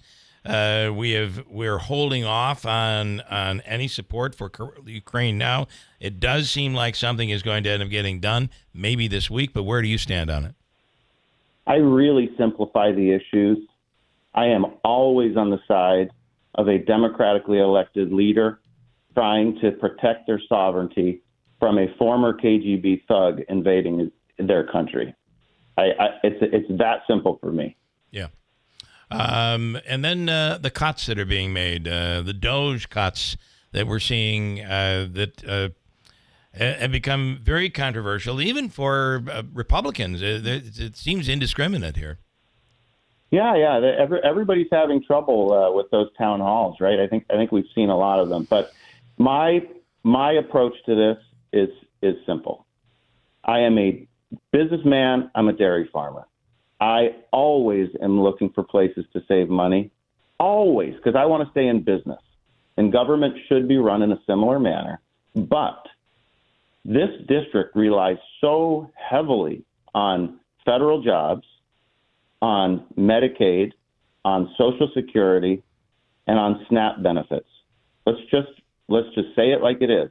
And we cannot allow a billionaire, perhaps the richest person in the world, who's unelected, an unelected bureaucrat, to sift through and make cuts on the backs of our hardworking North Country workers and retirees, because 50% of this district is over 65 on a fixed income who need these benefits, just so that they can come up with tax cuts for people that don't need any more help. So I feel very strongly that we need to protect those benefits for our people in the North Country. In order to win the 21st, currently as it stands, you are going to need most likely some Republicans. You're certainly going to need independents and Democrats. Is there anything, and I know for some of those Republicans who voted for Donald Trump, many of them voted for Donald Trump in upstate New York. Is there anything that you can say, you know what, I think here in this area, I think Trump is doing a really good job. Go ahead. Yes. So here's how I feel. I care about Trump voters. I care about Elise voters. They're my friends. They're my neighbors. They're farmers that I work together with, planting fields, tilling fields. When their tractor's stuck in the mud or my tractor's stuck in the mud, we help each other get our tractors out. We high-five in the field and then joke about it at the basketball game. We have so much in common. I want to focus on what we have in common. And I already have a tremendous amount of Republicans and independents here locally around me that are voting for Blake because they know I'm from the district. I am born in the district. I graduated from high school in the district. I've coached kids all through the district. And I really understand what people need. And I want to zero in, Bill, on what we all have in common. When you look at a sheet of paper, there's the two margins on the outside of the red lines, right? Yep. We seem to be operating in those small slivers in the margins, and it makes no sense to me. We have so much in common in the middle where we actually write our words down. Let's focus on that middle ground and get things done. It's infuriating how the government has come to a complete halt over political theater and over partisan politics and over gridlock, just so that some people can keep their power. It's infuriating, and I want to be part of what changes that. All right, Blake Gendebine, we appreciate it. I hope you come back again and come on, maybe sometime in studio, as a matter of fact. I'd love it, Bill. I'd love the invitation. That would be great. All right. Well, thank you so much, and good luck out there. Thank you. Go Giants next year. Hopefully they do better. Okay, I'm a Bills fan, so there is a invite rescinded. But I'm not. Hey, we can talk about it then. We can talk about it. It's a good conversation. I'm not that worried about the Giants, however. But you never know. You never know. It's a long off season. We're not doing good. I can only hope. Yep. All right. Thank you. Thank you so much. Have a great day. Bye. That is Blake Gendabine, and we'll break and Ty. Anybody want to comment on that? Interesting. This is an interesting pick, I think, for Democrats. Because he's a farmer and so ingrained, and even when we have no idea where Farmer Ben is going to vote, and my guess is that he leans Republican, but did say that he knows this guy, Blake Gendabine, and that he's very respected. I think it's probably the best pick they could have done for this district.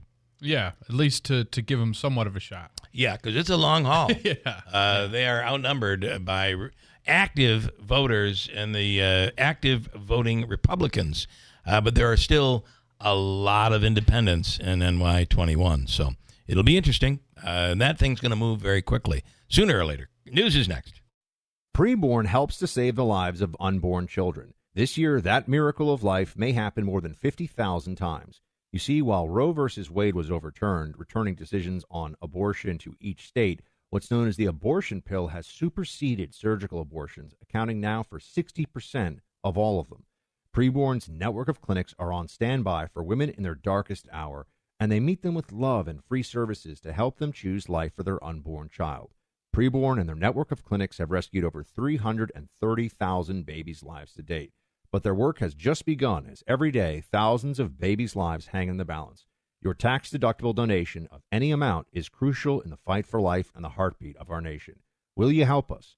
All proceeds will go towards life. Just dial pound 250 and say the keyword baby. That's pound 250, say baby, or donate securely at preborn.com/hope. That's preborn.com/hope. Sponsor from the Stanley Theater Studio, WIBX Utica, Rome, W295EI, WIBX 950 and 92.3 FM, a Town Square media station.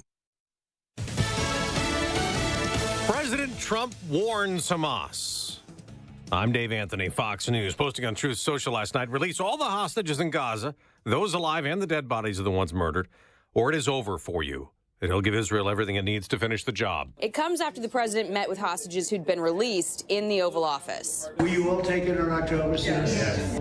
So this was hell, huh? It was the worst thing that anybody can go through. The administration's been holding direct talks with Hamas over the release of the hostages and also a broader deal to end the war. That makes direct contact with a terrorist organization for the first time, against longtime precedent. Fox's Jackie Heinrich at the White House.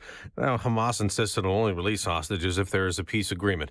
The president's also still trying to end Russia's war in Ukraine. The special U.S. envoy to both countries, Keith Kellogg, tells Fox. Look, you've got to come to some type of negotiated solution to this. This war is not going to be decided on the battlefield. It's just not. European leaders are gathered at a summit. Leaders are worried they can no longer rely on steadfast support from the United States. This following the Trump administration making overtures to Moscow and pausing weapons and intelligence sharing with Ukraine. France is now open to using its nuclear arsenal to protect European allies. Fox's Jonathan Savage. President Trump may sign an executive order today. The Wall Street Journal reports would instruct the new Education Secretary, Linda McMahon, to eliminate her department, saying the experiment of controlling American education through federal programs has failed. McMahon was officially sworn into Trump's cabinet this past Monday. She does say that fully eliminating the department would require Congress to take action. The order has been in the works since early in Trump's transition. Fox's Lucas Tomlinson. Democrats oppose eliminating that department, and they also keep trying to stop DOGE in court. Last night, Elon Musk met with House Republicans in his push to slash the federal workforce and spending. Congressman Jeff Van Drew tells Fox. And here's the deal with this. There's so much waste. There's so much fraud. There's so much abuse. We certainly can save a lot of money. America's listening to Fox News. After joining the United States Army, Thomas Kennedy served 2 tours of duty in Iraq and 1 in Afghanistan. But sadly, this soldier's life was tragically cut short. Thomas was killed by a Taliban suicide bomber in Afghanistan. He left behind his wife Cammie and their beautiful twins Maggie and Brody. Tunnel to Towers provided the Kennedy family with a mortgage-free home. Families like the Kennedys need your help. Donate $11 a month to Tunnel to Towers at T2T.org. That's T2T.org. It's time to throw your overpriced big wireless contract overboard. With a qualifying plan, you can choose an iPhone 14 or a Samsung Galaxy for $0. Pure Talk's U.S. customer service team will make the switch in as little as 10 minutes. No hassle, no gimmicks, just honest-to-goodness wireless price right. Dial pound 250, you say the keywords Pure Talk, claim your new iPhone or Galaxy with a qualifying purchase from Pure Talk, which is America's wireless company. Visit puretalk.com for details. The big three automakers are getting a break from President Trump, giving Ford and GM and Stellantis a 1-month extension from tariffs imposed on imports from Canada and Mexico as the CEOs of those companies worry about big price increases for cars and trucks. President Trump's warning of a little disturbance because of tariffs was the president level setting, his press secretary Caroline Leavitt says. And I think, frankly, it's very refreshing, and everybody in this room should be very grateful that we have a president who tells the truth about the reality of the economic situation that we are in. Pressed on how much more Americans could pay for some goods or for how long, Leavitt responds. I don't have a crystal ball, but what I can assure the American people is that this president and this administration is doing everything they can. At the White House, Jared Halpern, Fox News. A worry about the tariffs and possible inflation keep hanging over Wall Street. So far this morning, Dow futures down almost 400 points. After yesterday's rebound from the massive sell-off that started the week, the Dow still down for the week. Charges have been filed in Missouri. The deaths of 3 men found dead in the backyard of a home after watching a Chiefs game. Ricky Johnson, Clayton McGeeney, and David Harrington were found dead in January of 2024 in the backyard of Jordan Willis. At the time, no one knew what happened. Now Willis and Ivory Carson each faced 3 counts of involuntary manslaughter and additional drug charges for purchasing and providing the fentanyl and cocaine which killed the men. Kansas City Police Chief Stacey Graves. Members of the Kansas City, Missouri Police Department do not give up on these investigations. Platte County, Missouri Prosecutor Eric Zahn says the case is a reminder of the danger of street drugs. The people who supply those drugs can and will be held accountable. Willis and Carson each face up to 50 years in prison if convicted. Kevin Uretsky, Fox News. In the NBA, the Cleveland Cavaliers, the first team in the league to clinch a playoff spot after a 12th straight win last night. I'm Dave Anthony. This is Fox News. Good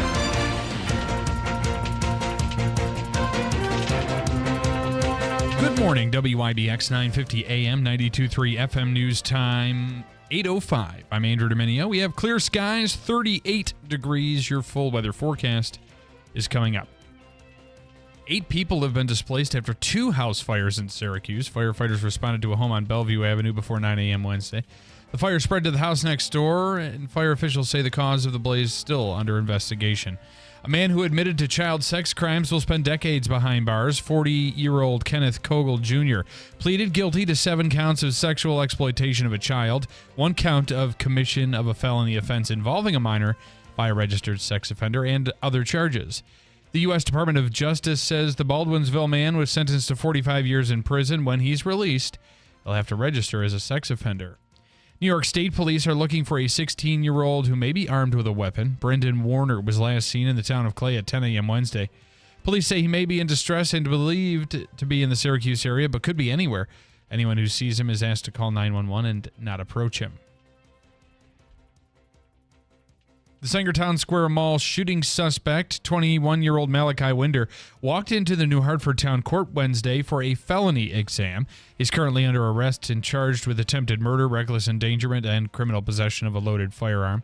During the hearing, a judge determined whether there's sufficient evidence and cause to send the case to a grand jury for a possible indictment or formal charge. 3 New Hartford and 1 Utica police officer who responded to the scene that day took the witness stand, testifying to mall surveillance video that captures the shooting, which happens with multiple people, including a small child, within a few feet of the gunfire. A contentious meeting with Utica Common Council on how to handle a 9.77% proposed tax increase led to a tax cap override being denied along party lines. The councilors met Wednesday evening with just days until a vote had to take place on whether to override a state-mandated tax cap. New York state law has a tax cap limiting the annual growth of property tax levied by local governments and school districts to 2% or the rate of inflation, whichever is less. In his proposed $91.6 million budget for the 25-26 fiscal year, Utica Mayor Mike Galimi included a 9.77% property tax increase. And swearing is linked to increased pain tolerance, and here's how we know. A 2009 study out of Keeler University in England found that people who swear when experiencing pain had not only increased pain tolerance, but also a decrease in perceived pain. The researchers carried out other studies over the years showing that using a real swear word showed decreased pain perception, but not a made-up word. The effect seems to also carry over in other languages. I did a story recently about the F word. Yeah. Mm-hmm. And did you read that? No, you didn't read it. No, I didn't. No, you didn't. You should read it. I will. Because it is just about this. It is about this. And I'm going to repost it just because it is very interesting. Number one, to look at the history of the word. Listen, it's always helped me. It is amazing how the mind, when you do something, now if you say it too often, it doesn't have meaning. But if you say it when you're just stubbed your toe, it has a very interesting effect on the human brain. Well, you very rarely use any foul language. Rarely. But when it comes out, it's for a reason. Never heard it. I don't know what you're talking about. I don't know what you're talking about. Because if you say it, when you say it again, nobody's like, what did he just say? What? Yeah. Or he means business. Yeah. Effing business, Andrew. Effing business. Let's get an effing forecast, shall we? Okay. All right. All right. Been like that. Flood watch remains in effect through this afternoon for snowmelt. We have a wind advisory 3 o'clock this afternoon through 4 a.m. Friday. Cloudy skies with increasing winds out there today. Rain showers this morning, mixing with snow showers this afternoon near 40. Snow showers, windy, cold, mid-20s tonight. Scattered mainly morning, snow showers Friday, windy and cold, mid-30s. I'm meteorologist Ken Boone from the Weather Channel on WIBX 950 AM and 92.3 FM. Right now we have clear skies and 38 degrees at 8:09. In sports, the Nets are hoping to put an end to their lengthy losing streak after suffering their 5th consecutive loss. The Nets are hosting the Golden State Warriors tonight at Barclays Center. Brooklyn is 11th in the Eastern Conference at 21-40. The Knicks took care of a couple of transactions on Wednesday following New York's loss to Golden State. Facom Dadiet and Tyler Kolek were assigned to the Westchester Knicks of the G League. The Knicks hope to start their 5-game road trip off on the right foot. They're visiting the Los Angeles Lakers tonight at Crypto.com Arena. The third in the Eastern Conference at 40-21. The Rangers were unable to extend their winning streak after falling to the Washington Capitals 3-2 in overtime at Madison Square Garden. The NHL has delivered its punishment to the head coach of the Devils. Sheldon Keefe was fined $25,000 for unprofessional conduct toward officials. The money goes to the NHL Foundation. Keefe was ejected from Sunday's game against the Vegas Golden Knights after Jack Hughes was injured. Hughes crashed into the boards, with Golden Knights forward Jack Eichel leading to Keefe's demonstrative criticism of the officiating. In other news, Hughes underwent season-ending surgery Wednesday. New Jersey is third in the Metro Division with 72 points at 33, 24, and 6, and will host the Winnipeg Jets tomorrow night at Prudential Center. The Yankees resume Grapefruit League action this afternoon after enjoying the day off Wednesday. The Bronx Bombers are hosting the Minnesota Twins in Tampa. Garrett Cole is expected to get the start. The right-hander struck out 5 batters while allowing one run over 3 in the third innings pitched in the spring debut. New York is 6-4. And the Mets continue to get ready for the regular season. They'll resume Grapefruit League play when they host the Houston Astros tonight in Port St. Lucie. The Syracuse Orange play tomorrow. Syracuse plays Saturday, rather. They hope to get back in the win column. The 12-18 Orange will host Virginia on Saturday night. If you're dealing with pain, it can take over your entire life, and it may impede you from doing things you usually like to do in the past, like play with your grandchildren or play golf, tennis, or pickleball even. Well, if you're dealing with that pain, there may be a solution for you. Dr. Tim Delmedico and his staff at Revive Softwave Therapy on Genesee Street in Utica. This device, this treatment, it's non-invasive with no downtime and takes about 15 minutes. It's FDA cleared and has an over 80% success rate. It's used in Europe and has been for over 20 years. It's fairly new to the U.S., and Dr. Tim Delmedico is one of the first to bring it to the Utica area. This treatment can help with conditions such as plantar fasciitis, knee pain, back and neck pain, rotator cuff tears, hip pain, TMJ, carpal tunnel, neuropathy, sciatica, foot and ankle pain, which is what I was dealing with, and it helped me. Elbow pain for golfers and tennis elbow, and so much more. Why pay $10,000 plus for stem cell injections when you can mobilize and use your own? All the information you may need, including contact information, location information, research that went into this technology, and appointments are available at reviveutica.com. That's reviveutica.com. Let the healing begin with Revive Softwave Therapy on Genesee Street in Utica, now in Syracuse and Albany. I'm going to try it today. Oh, good. Mm-hmm. Yeah. Yeah. You'll like it. I need to be revived. All right. We have a lot to get to and a bunch of comments. After the Democratic hour that Andrew booked. I know. It was a little leaning to the left. That's what are you gonna do? But you know what? Listen, it is important to ask these questions, I feel, and to get answers, I feel, and to read the comments from people, I feel. And we'll do that coming up in a second at WIBX. Let me tell you about Steve Ponte Mazda, Commercial Drive in Yorkville. The New Year News Mazda sales event continues as we go through the early months of 2025, increasing our inventory with over 150 new Mazdas, says Ricky Z. You can save on a new Mazda lease or enjoy 0.9% APR financing on new 2025 Mazda CX-30s, 5s, 50s, 70s, and CX-90s. Love my CX-90. It is a hybrid, and for me, driving back and forth to work, I don't ever use any gas. Long trips, you use gas. But driving back and forth to work, I don't even have to worry about it. It's awesome. Going to the gas station has become foreign to me. As Rick says, let's make your deal on a new hybrid, though. Not all electric, hybrid. Let's make your deal on a new Mazda from the dealership that's achieved first place nationally in customer satisfaction because they do take care of their customers. Steve Ponte Mazda, Commercial Drive in Yorkville. Wesley Financial Group is not a law firm. Are you a victim of the timeshare trap and think there's no way out? I'm Chuck McDowell, founder of Wesley Financial Group, the original timeshare cancellation expert. And I'm here to tell you that there is a way out. All you need to do is give my office a call. I will send you a timeshare exit information kit absolutely free, explaining how the timeshare industry works and your options for cancellation. Call Wesley now for your free info kit. Call 800-626-5252. That's 800-626-5252. Now through March 31st, get up to $160 back on a Bridgestone prepaid MasterCard when you use your Tallman's card from CFNA. Whether you're in Utica, Yorkville, Rome, or Herkimer, their team of professionals is ready to serve you. Schedule your appointment today online at TallmansTire.com. Tallman's Tire and Auto Repair. Get the best tires for your vehicle at unbeatable prices guaranteed. Subject to credit approval, restrictions apply. See dealer or BridgestoneRewards.com for details. Uncertainty, the unknown. These can be some of the greatest fears people face. There is a chance for a life of greater certainty that the Rome Rescue Mission provides. We call it a hand up, not a handout.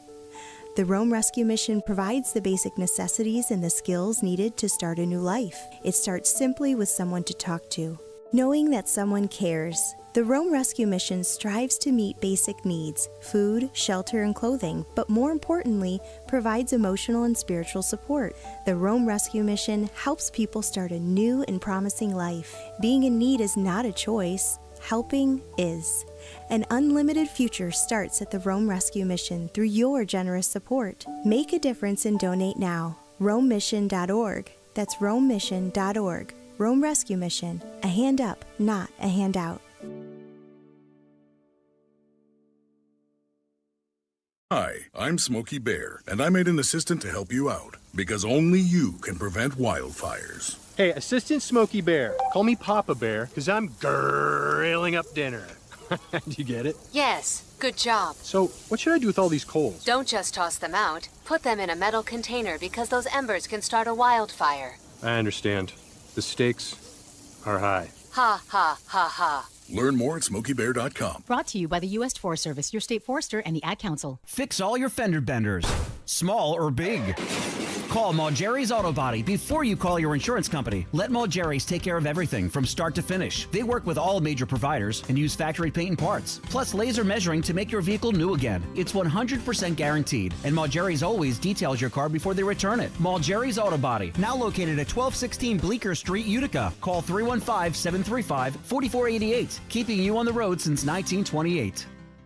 Support America's Greatest Heart Run and Walk and the American Heart Association's life-saving mission through the 51st Annual WIBX Heart Radiothon, sponsored by Slocum Dixon Medical Group. Listen to Keeler, Andrew, Megan, surprise guests, and those taking part in the Treadmill Challenge on March 7th as they raise money to promote heart health in the Mohawk Valley for 12 hours straight. Don't miss the action starting 6 a.m. Friday, March 7th on WIBX 950 AM and 92.3 FM.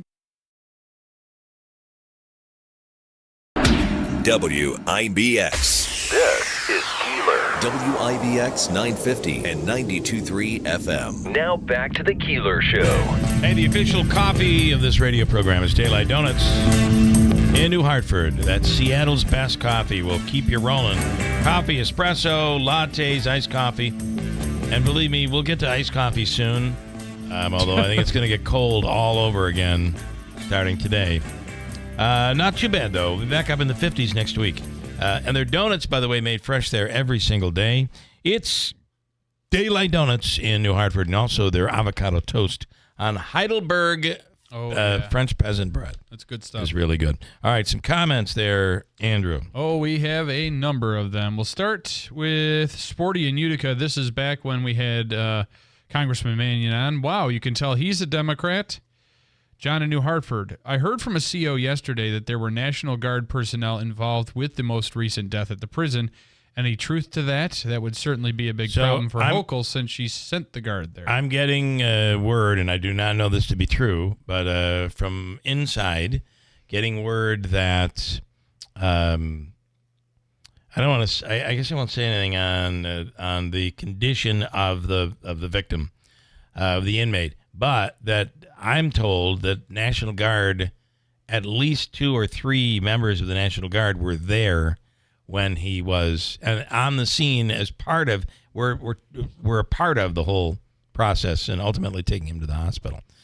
I just find it very odd that we don't know anything. Yeah, nothing's been and yet released the governor's yet. made a statement that really makes it seem pretty nefarious, but we don't know anything. Correct. I think it's time to know something before a comment is made. I think your comments are premature. Yeah, the longer we don't know something, the more conjecture and rumor. What happened with Robert Brooks, it was almost instantaneous with Letitia James releasing the body camera footage. This is a little bit more hush-hush. And that's why but the governor coming out and saying that it was something nefarious, implying, I think that is wrong. Until we know something, let's figure it out first. Big Honey and Hecla, good morning. Mannion admits not standing. I'd like to go back and review the video and see if he's lying about applauding, too. Okay.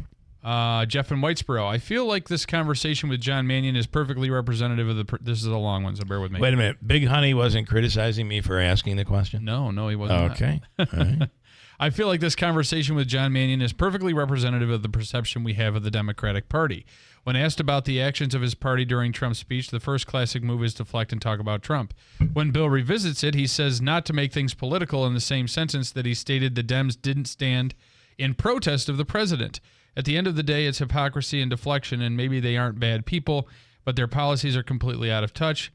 The election results and the polls regarding the Title IX vote reflect that. I hope John Mannion keeps doing what he's doing because no one can do a better job of showing who they really are than the Democrats and that they are bolstering everything that Trump has been saying every single day and blah, blah, blah. Enough. Yeah. Okay. I the thing is, whether you want to admit it or not, Mannion is a moderate.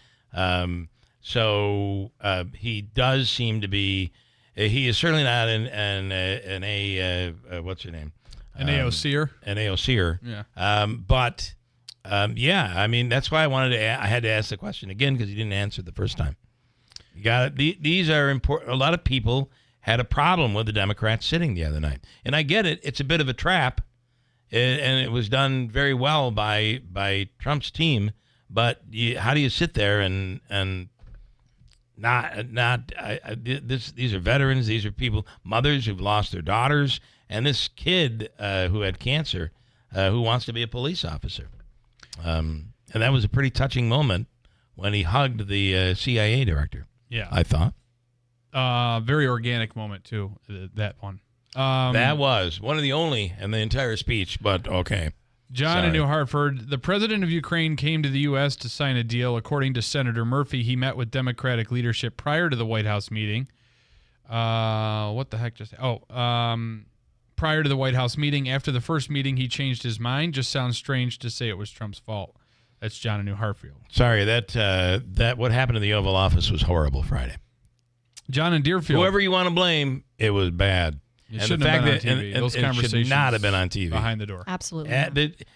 Believe me, there have been plenty of disputes when world leaders get together and they argue over something. We've never seen it made for TV. I can't even believe that happened. John in Deerfield, people worried about their personal information getting out should look at what their phones do to them. Facebook, X, Snapchat, Instagram, etc. sell personal information on the daily. Other information is available from That's a stupid argument. I'm sorry. So we're just going to let the government come in and take our information? No. Other information is available from public property tax records. Personal privacy is a joke. Okay.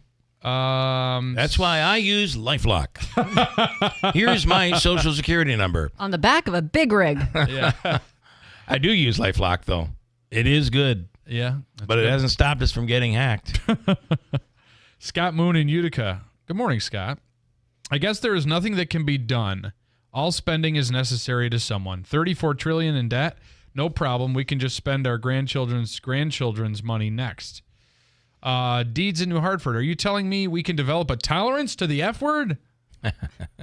And Larry in Whitesboro, finally, I'm hearing 24. I know somebody who's like every other word is the F word. Yeah, we all do. And it's like, all right, that's but come on, you're standing there next to my mother, please. And finally, Larry in Whitesboro, I'm hearing 24 correctional officers resigned and will be working for the Oneida County Corrections. I heard that too, so we'll see where all of this goes, but I do find it odd we don't have information out there. I'm going to take some calls, and I've got Scott in Kirkville ready to come up here, and a lot of good comments, by the way, a lot of people with opinion. Does that shock you? Not at all. Lucia, good morning, Lucy. Good morning. Can I say something about SASH, the window people? I had a situation yesterday, and they're fantastic, like you say on the air, always. Wow, incredible. There was a salesman, Michael San Giacomo, was phenomenal. Yes. You wouldn't want anybody else in your home. I recommend it highly. His performance, the kindness, the respect, everything in a package. So because you recommend them, I call them, Bill, you know? Nice. Phenomenal is the word, yeah. I'm glad you had that. I am not surprised you had that experience. Phenomenal is the word. And by the way... No, I know you're not. Lucia, but I wanted to enforce it. I wanted to say it, my own view. Thank you. Because of the situation. All and right. I want you could not be more comfortable in honesty and everything that they offer. Yeah. Awesome. Michael San Giacomo is phenomenal. Do you still have your very beautiful white plush carpet in your home? Yes. Yeah. And let me tell you. You remember? Yeah, I do remember. And I mean, Bill, you did Lucy's house is immaculate. Show from my house. I did. I totally remember that. Remember we did the show from there with Brad? Yeah, Brad Davies. Some people. You take your shoes off when you go to Lucy's house. Oh, let me tell you. That's why you want somebody coming in your house that's really going to take care of you. New York Sash. Yep. Right. Lucia, I got to move on, but I appreciate that. Thank you so much for that comment. All right. So have a great day, Bill. You ciao. do the same. Bye. Ciao. Bye. Wayne, ciao. Do you say ciao as a greeting as well? Ciao, I think, can be used for hello and goodbye. Good morning. Okay. But then there's specific Italian words for... I'm going to stick with good morning. Good morning. Good morning. Good morning, Wayne. Morning. Okay. And you're Italian. I know. Good God. Hi, Wayne. Good morning. I love Lucy, not because she's a Republican, because she just seems like she's full of fire. She is. I love her. Yes, she doesn't vote on election day. She beats people up. And That's all right. prevents them from Is she voting. carrying a pitchfork? She stands tall. Lucia does, no doubt. Yeah.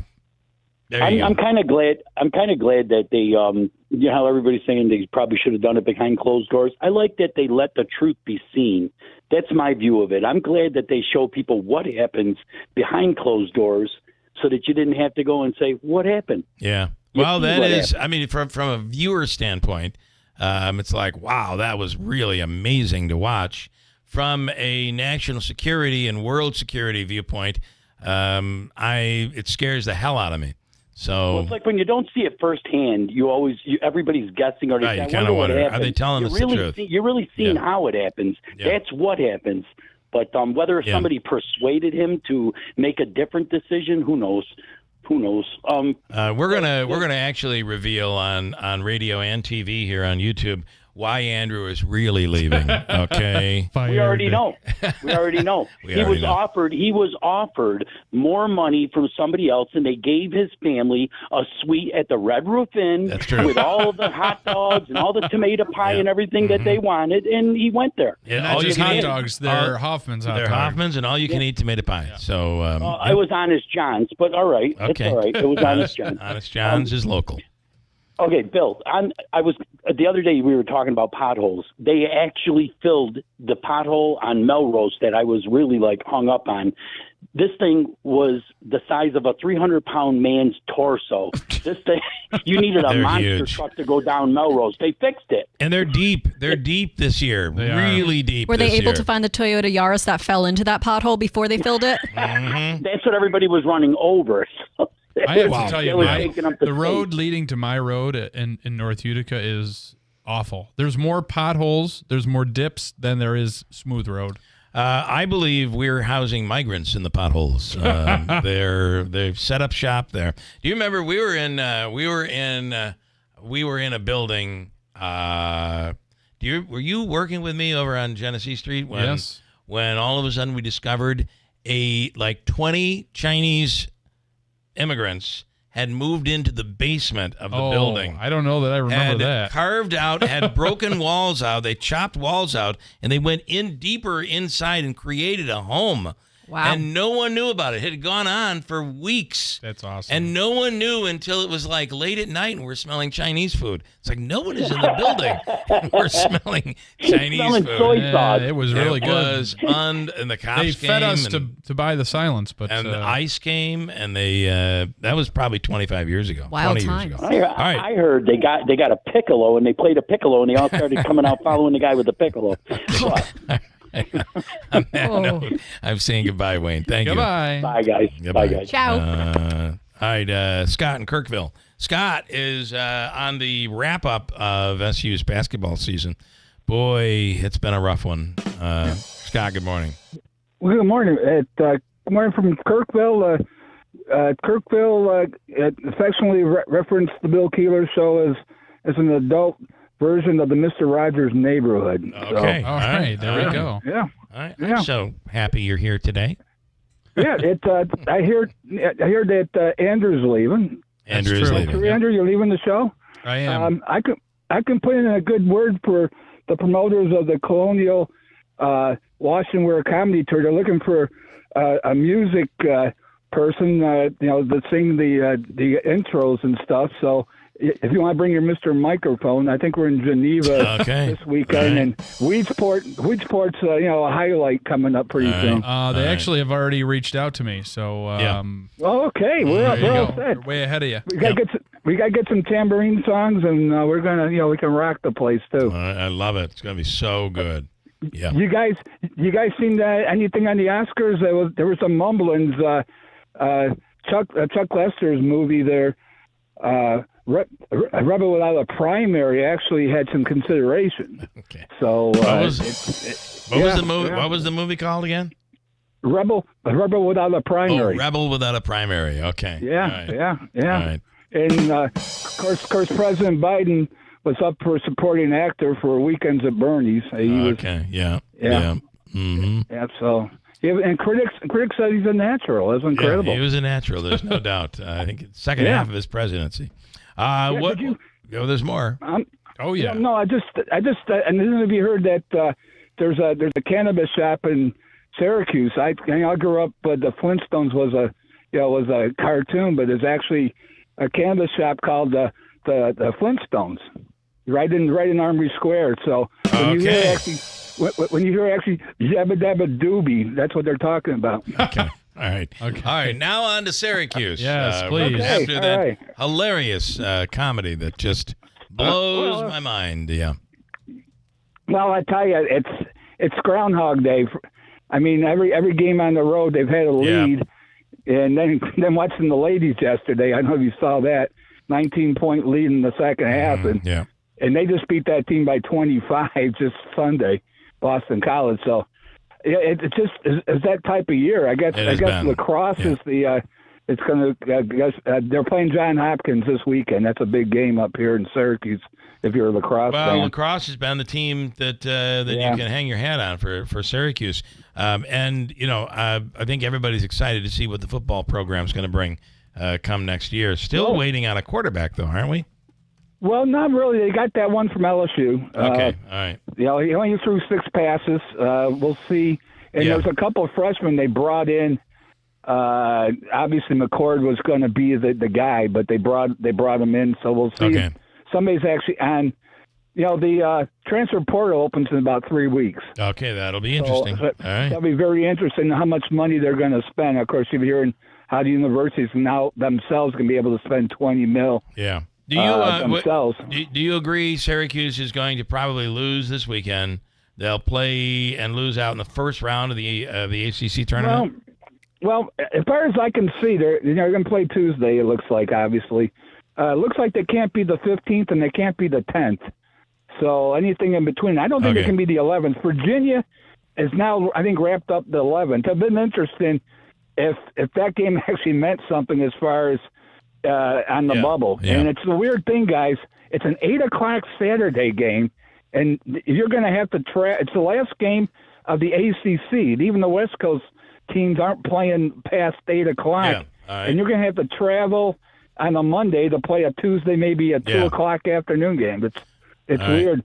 I would think it's flip-flop. The Southeast Conference is now a basketball league. Syracuse might be a football college, and it's just amazing. Yeah. But I do think you got to be optimistic for next year with the basketball program. The basketball, I still think. Well, here's the problem. The best players might be the freshmen.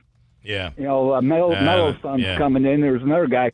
Do you win with freshmen now? Because all these transfer portal guys are all almost adults. If you looked at Auburn's starting 5, I think they're all 25 years old. Yeah. Rick Pitino says he will never recruit freshmen again. He's going to go right to the transfer portal. And they got a sugar daddy named Mike Ripoli, who's actually a horse guy. Yeah. Yep. Yeah. He spent $3 million on a horse, so he's going to spend money. And who's Syracuse playing Saturday night? Virginia. Yeah. Okay. Cavaliers. Right. Yeah. Of course, Tony Bennett is no longer there. Virginia's won 7 straight over Syracuse. Mm-hmm. So I think they might be able to snap them. The only good thing, the silver lining in this whole debacle in the last 10, 12 games is they're not playing as bad as what Vegas thinks. Once again, they were a 12.5 point underdog, and they covered. They're close games. Yeah, that's really interesting. Close games. And of course, the NC State game, they were only favored by 1. In a lousy NC State, so they basically haven't covered 2 games in the last 8. Okay. So all right, we'll see. What happens. All right, make some money this weekend, Scott. Thank you, man. All right. And Andrew, good luck to you. Good luck to you. And like I said, the tour is going to be in Geneva. If you want to show up on Mr. Microphone. Okay. All right. All right. Yes. Well, Scott, thank you for everything as always. Suds on tap. Okay, man. Thank you. Andrew. Thanks, guys. All right. Mike and Skyler, I got to go quickly. I've got about 2 minutes here. Yeah. Well, get this sound effect ready. So I know Andrew's not leaving for that because of offer with the Sweet Hotel. That's something only a Met fan would do. Okay, that's right. My whole family's getting a whole suite. You're gonna be screwed because it's only Davey left as a Yankees fan. I know Davey's got to fill in the shoes for a Mets Andrew. fan. Yeah. I wanted to say one thing about, I was watching that whole thing with the Trump, with the address to Congress, and the thing with the Democrats never standing, everything like that. It's funny because I watched it. It's like when they applauded, but they were sitting down, and you very discreetly, you couldn't see when they were clapping their hands. You never see. What you did see was those signs where they put up lies, medicated, and all that stuff. And it's like, it's stuff you do like in school, like a little kid. I know. Terrible. But, whoever came up with that idea, and by the way, Nancy Pelosi looked like crap, didn't she? Oh, Ooh, I know. Boy. I thought she was going to cry. I thought she was crying. I think that's just her normal look, to be honest with you. So, all right, Michael, thank you, man. But Andrew, I wish you the best. Good luck with everything, and thanks, brother. Go Yankees. All right. Yes, go Yankees. There'll be no one left to complain over and over. Davey will. Davey will be here. Yeah. All right, Mike. Thank you. Yep. Jake in Utica, last one I can squeeze in here, and then I got a break. Okay.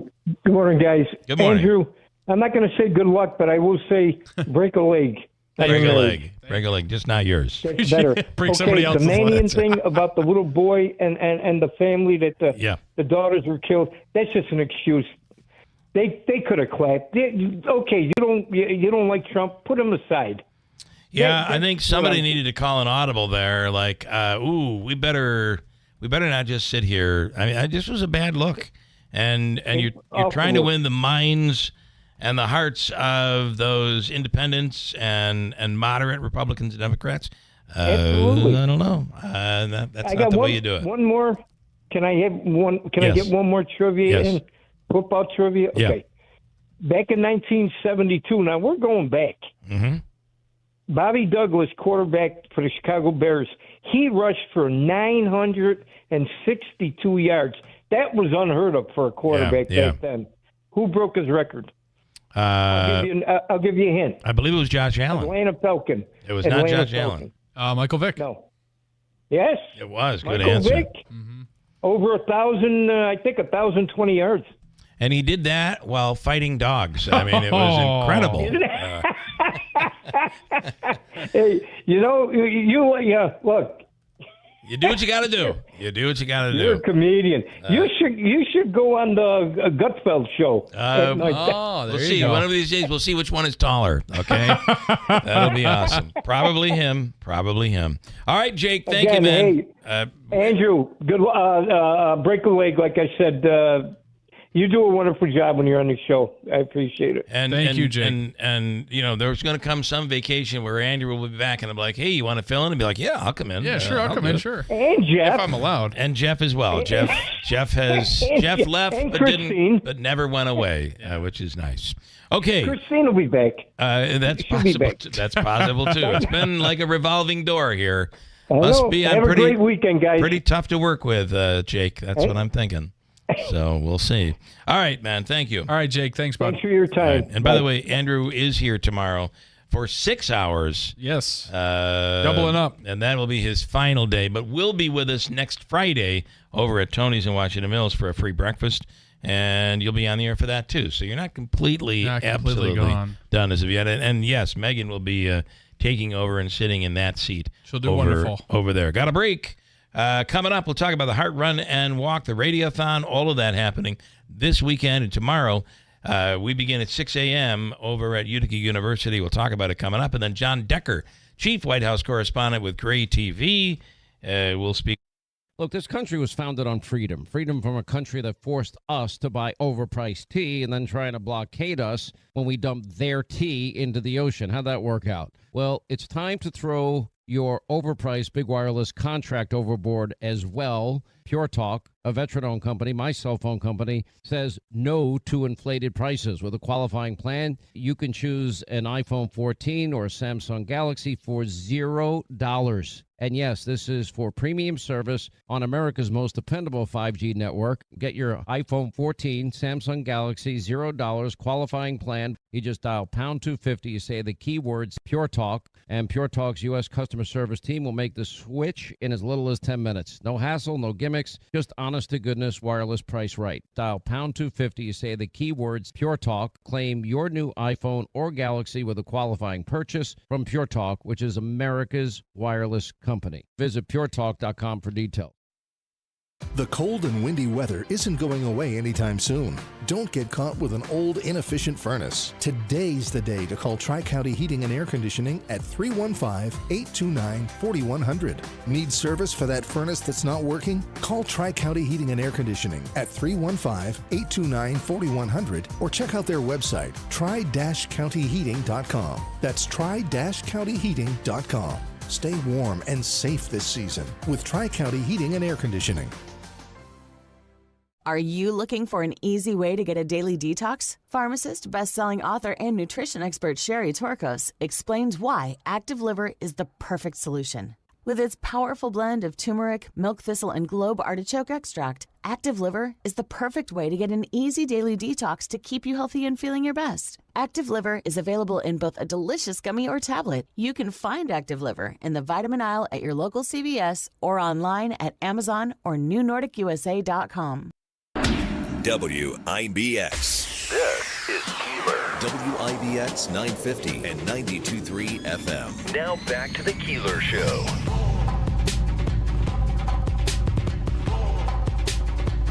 Squeeze in one more call here. Gary in Clinton. Gary, good morning. You're on the radio. Hey, Gary, you there? I'm not from Clinton, though, Bill. Okay, where are you from, Gary? I'm from Utica. Okay, how you doing, Gary? Yeah, I'm good this morning, Bill. I was going to talk about the farmers. You know, yeah. Is Megan there? Is Megan right there too? She is right here. Yes. Okay, hey Megan. I'm from up in. Well, my family's up from Colebrook, and they used to have a big. We used to have a big farm up that way. My grandparents did, and you know, I worked on it, and I worked on the farm when I had my vacations when we came back from Ohio for a couple weeks with my dad. Okay, and there's no such thing as a bar cleaner. No such thing as this milk station stuff. Yeah. We used to have to carry it, literally, and dump it into the tank. And then Lee Robinson from up in Colebrook used to pick up the old milk cans and drop it off at the milk station. The old-fashioned way, yeah. Yeah, and those were the good days, Bill. Yeah, okay? yeah. Yep. And you remember? Have you ever been to the Cuyahoga, Bill? I have, yes, yeah. Okay, my cousin Bobby Paganasi used to own it with Timmy Howard years ago. All right. Before they was torn down. So God bless you, Bill. Hey, Andrew, you have a good one, okay? All right, he's left the studio, but he's coming back. So. Oh, okay, Right. Bill, you take care. Have a great Thank you, weekend. Gary. God bless you. Okay, Thank you. bye. Have a good one. Okay, did you get all that? Yes. Very important.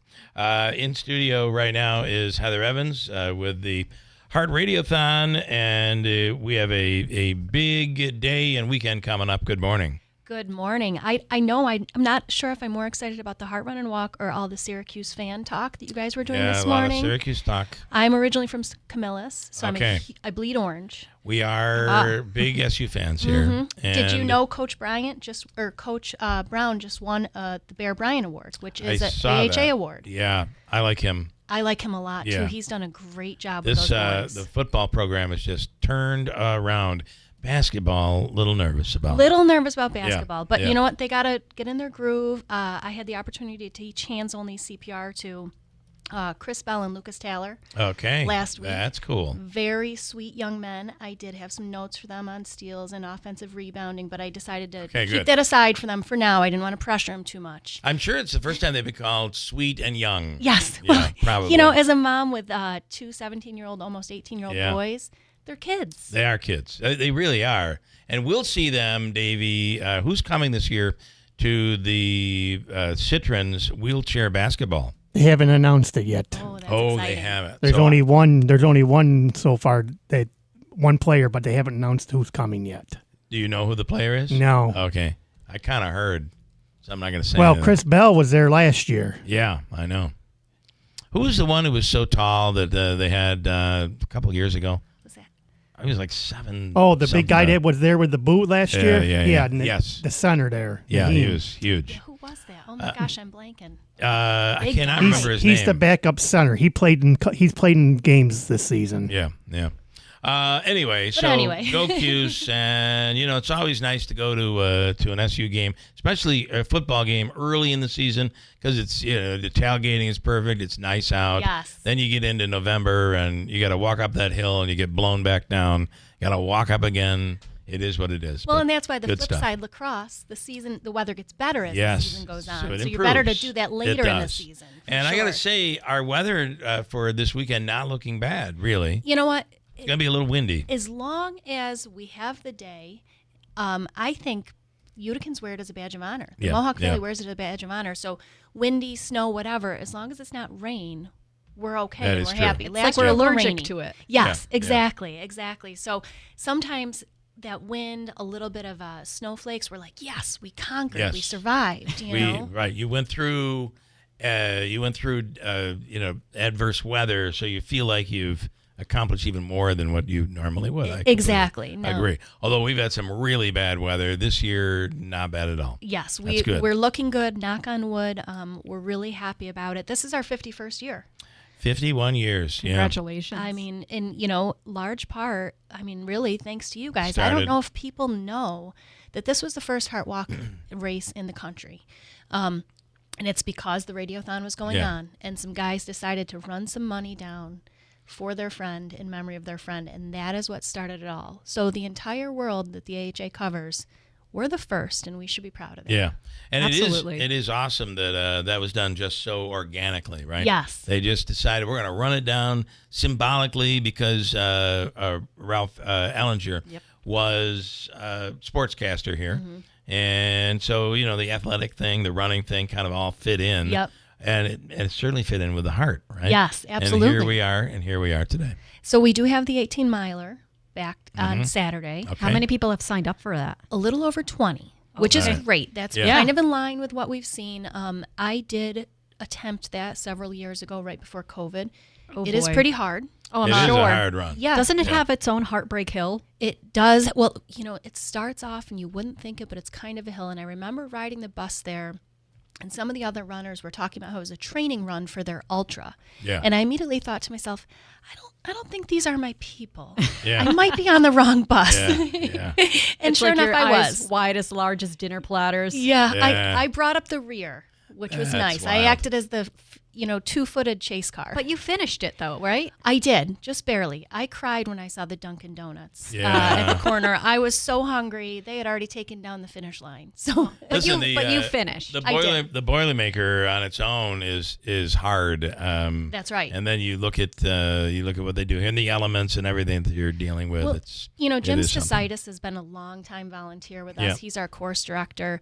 So I always like to tease him that we at least guarantee cooler weather than the Boilermaker. Yeah, that is a guarantee true. I can make hands down. That is one really good guarantee. And then there's the walk as well. The walk as That'll well, be which going on. super popular, as you know.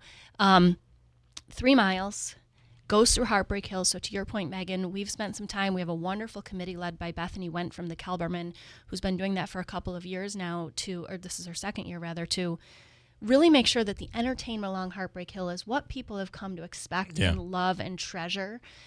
This walk is really the culmination of all the work that we do throughout the year. This is the one day that's as visible as it is to the community, but it's really meant to underscore celebrating people who've survived, honoring those we've lost, and celebrating the life that we have in front of us. Yeah. So being able to have that kind of party atmosphere on Heartbreak Hill is so exciting. And the residents there, I had the opportunity to go door to door. I know Bethany and her team have gone door to door.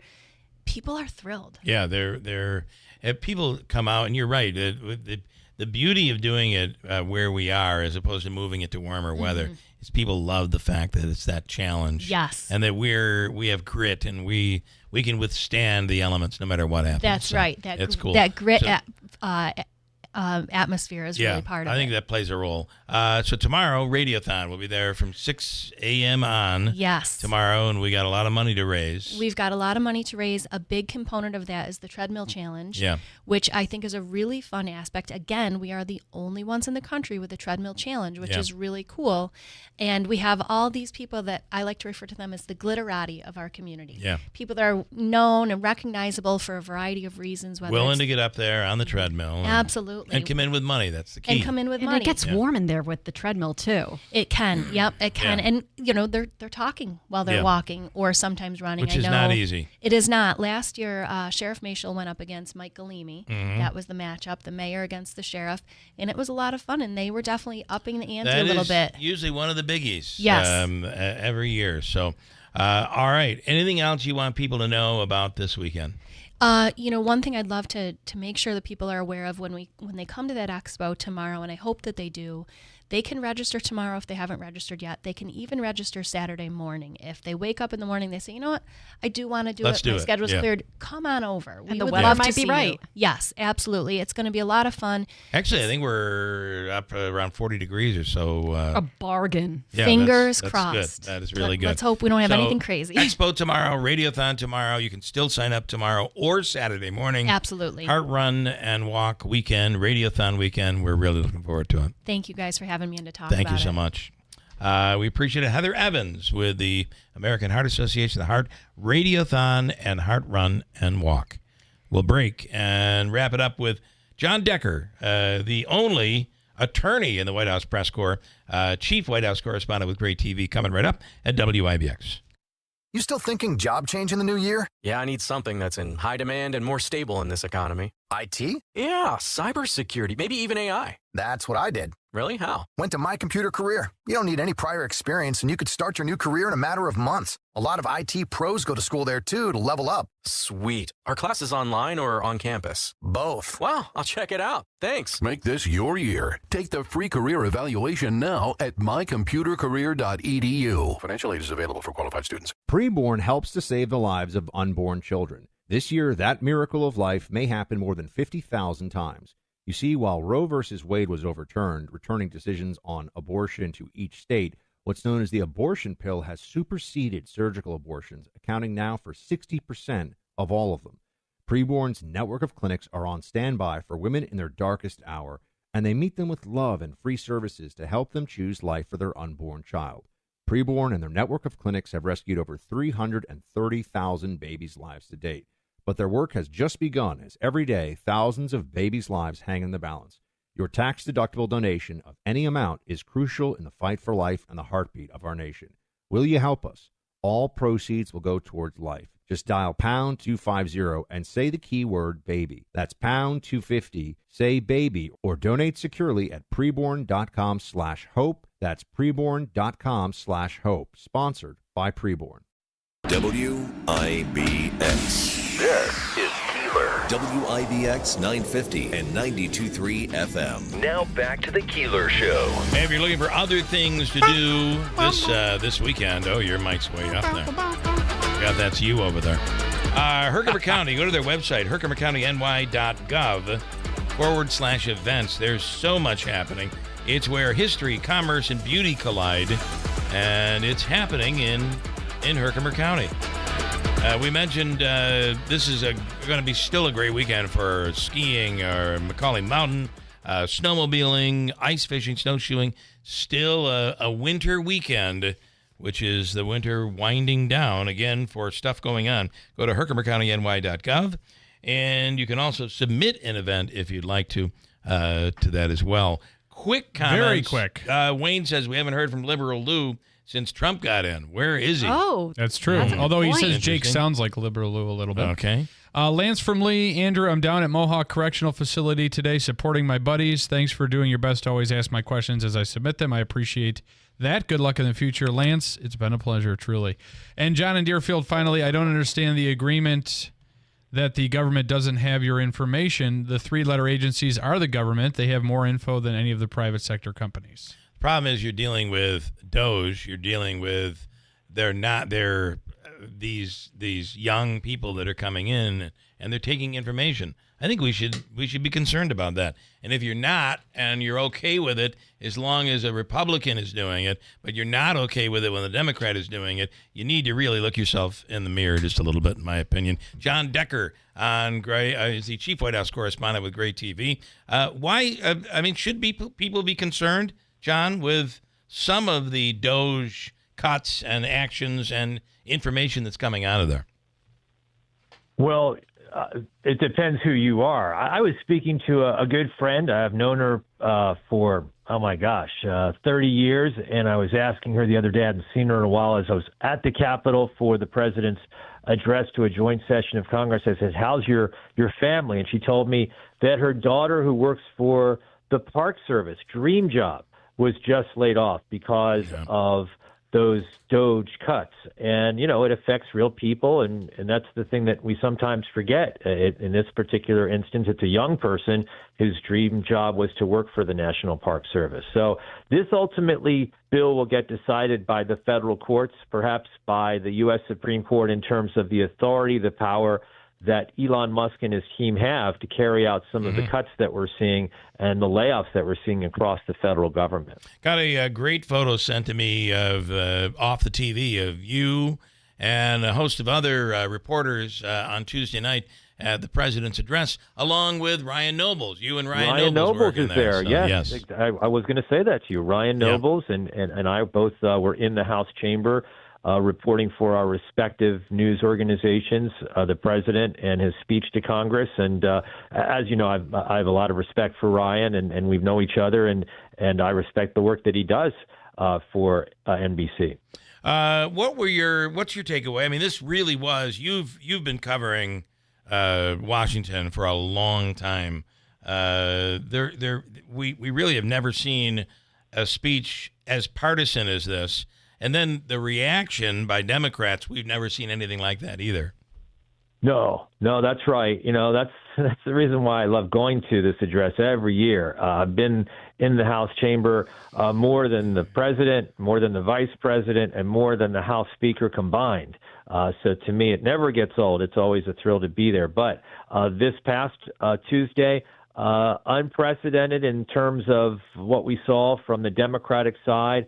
That Democratic House member, Al Green, being escorted out of the House of Representatives because of his repeated attempts to interrupt the president's speech. I thought that was improper. It's rude. It's disrespectful. And on the Republican side, it was a pep rally, so to speak, with the president there, very political in nature. And that's the way some of these speeches are getting over the years, and it reflects how divided our country is. It really does. I heard somebody say they've never seen us as divided in modern times as we are today. Well, there is a lot of truth to that. We saw that just in the presidential election, and we also see it just in the makeup of Congress.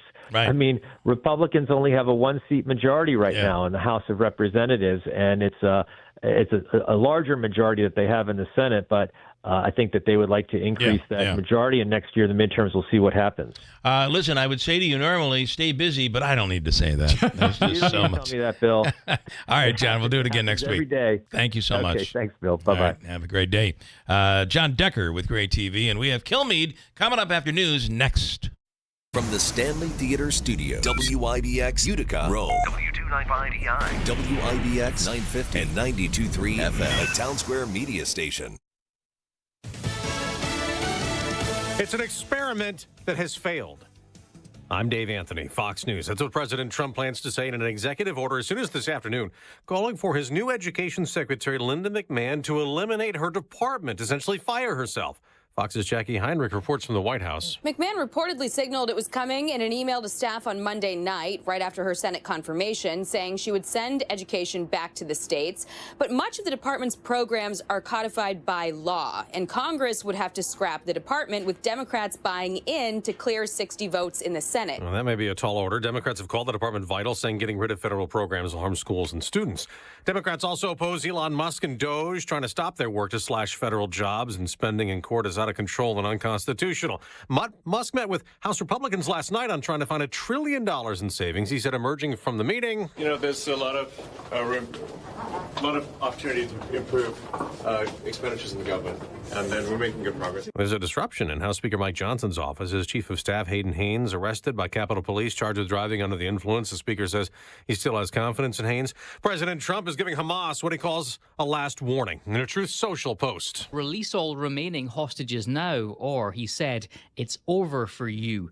Hamas, though, accuses President Trump and Israeli Prime Minister Benjamin Netanyahu of trying to back out of the ceasefire deal, restating its position that the hostages will only be set free in exchange for a lasting peace. That's Fox's Jonathan Savage. Russia has hit Ukraine with a deadly missile attack in one city, a drone assault overnight in another, after the U.S. stopped sharing intelligence with Ukraine amid contentious negotiations trying to end the war. Special U.S. envoy to Russia and Ukraine, Keith Kellogg, tells Fox. We've gone to the Ukrainians and talked to them, and we're going to continue to talk to the Ukrainians to get confidence-building measures that we can bring to the president. America's listening to Fox News. After joining the United States Army, Thomas Kennedy served 2 tours of duty in Iraq and 1 in Afghanistan. But sadly, this soldier's life was tragically cut short.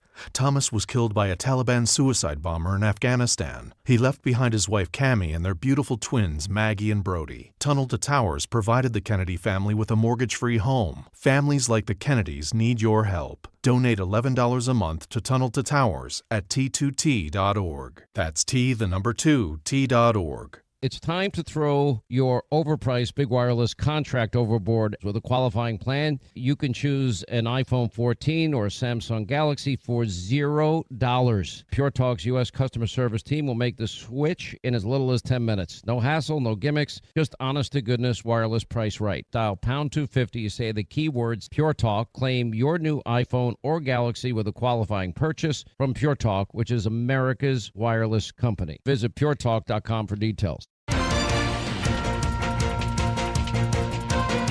Good morning, WIBX 950 AM 92.3 FM News Time 9:03. I'm Andrew Derminio. Right now we're at 39 degrees under cloudy skies. Your full weather forecast is coming up. Sager Town Square Mall shooting suspect, 21-year-old Malachi Winder,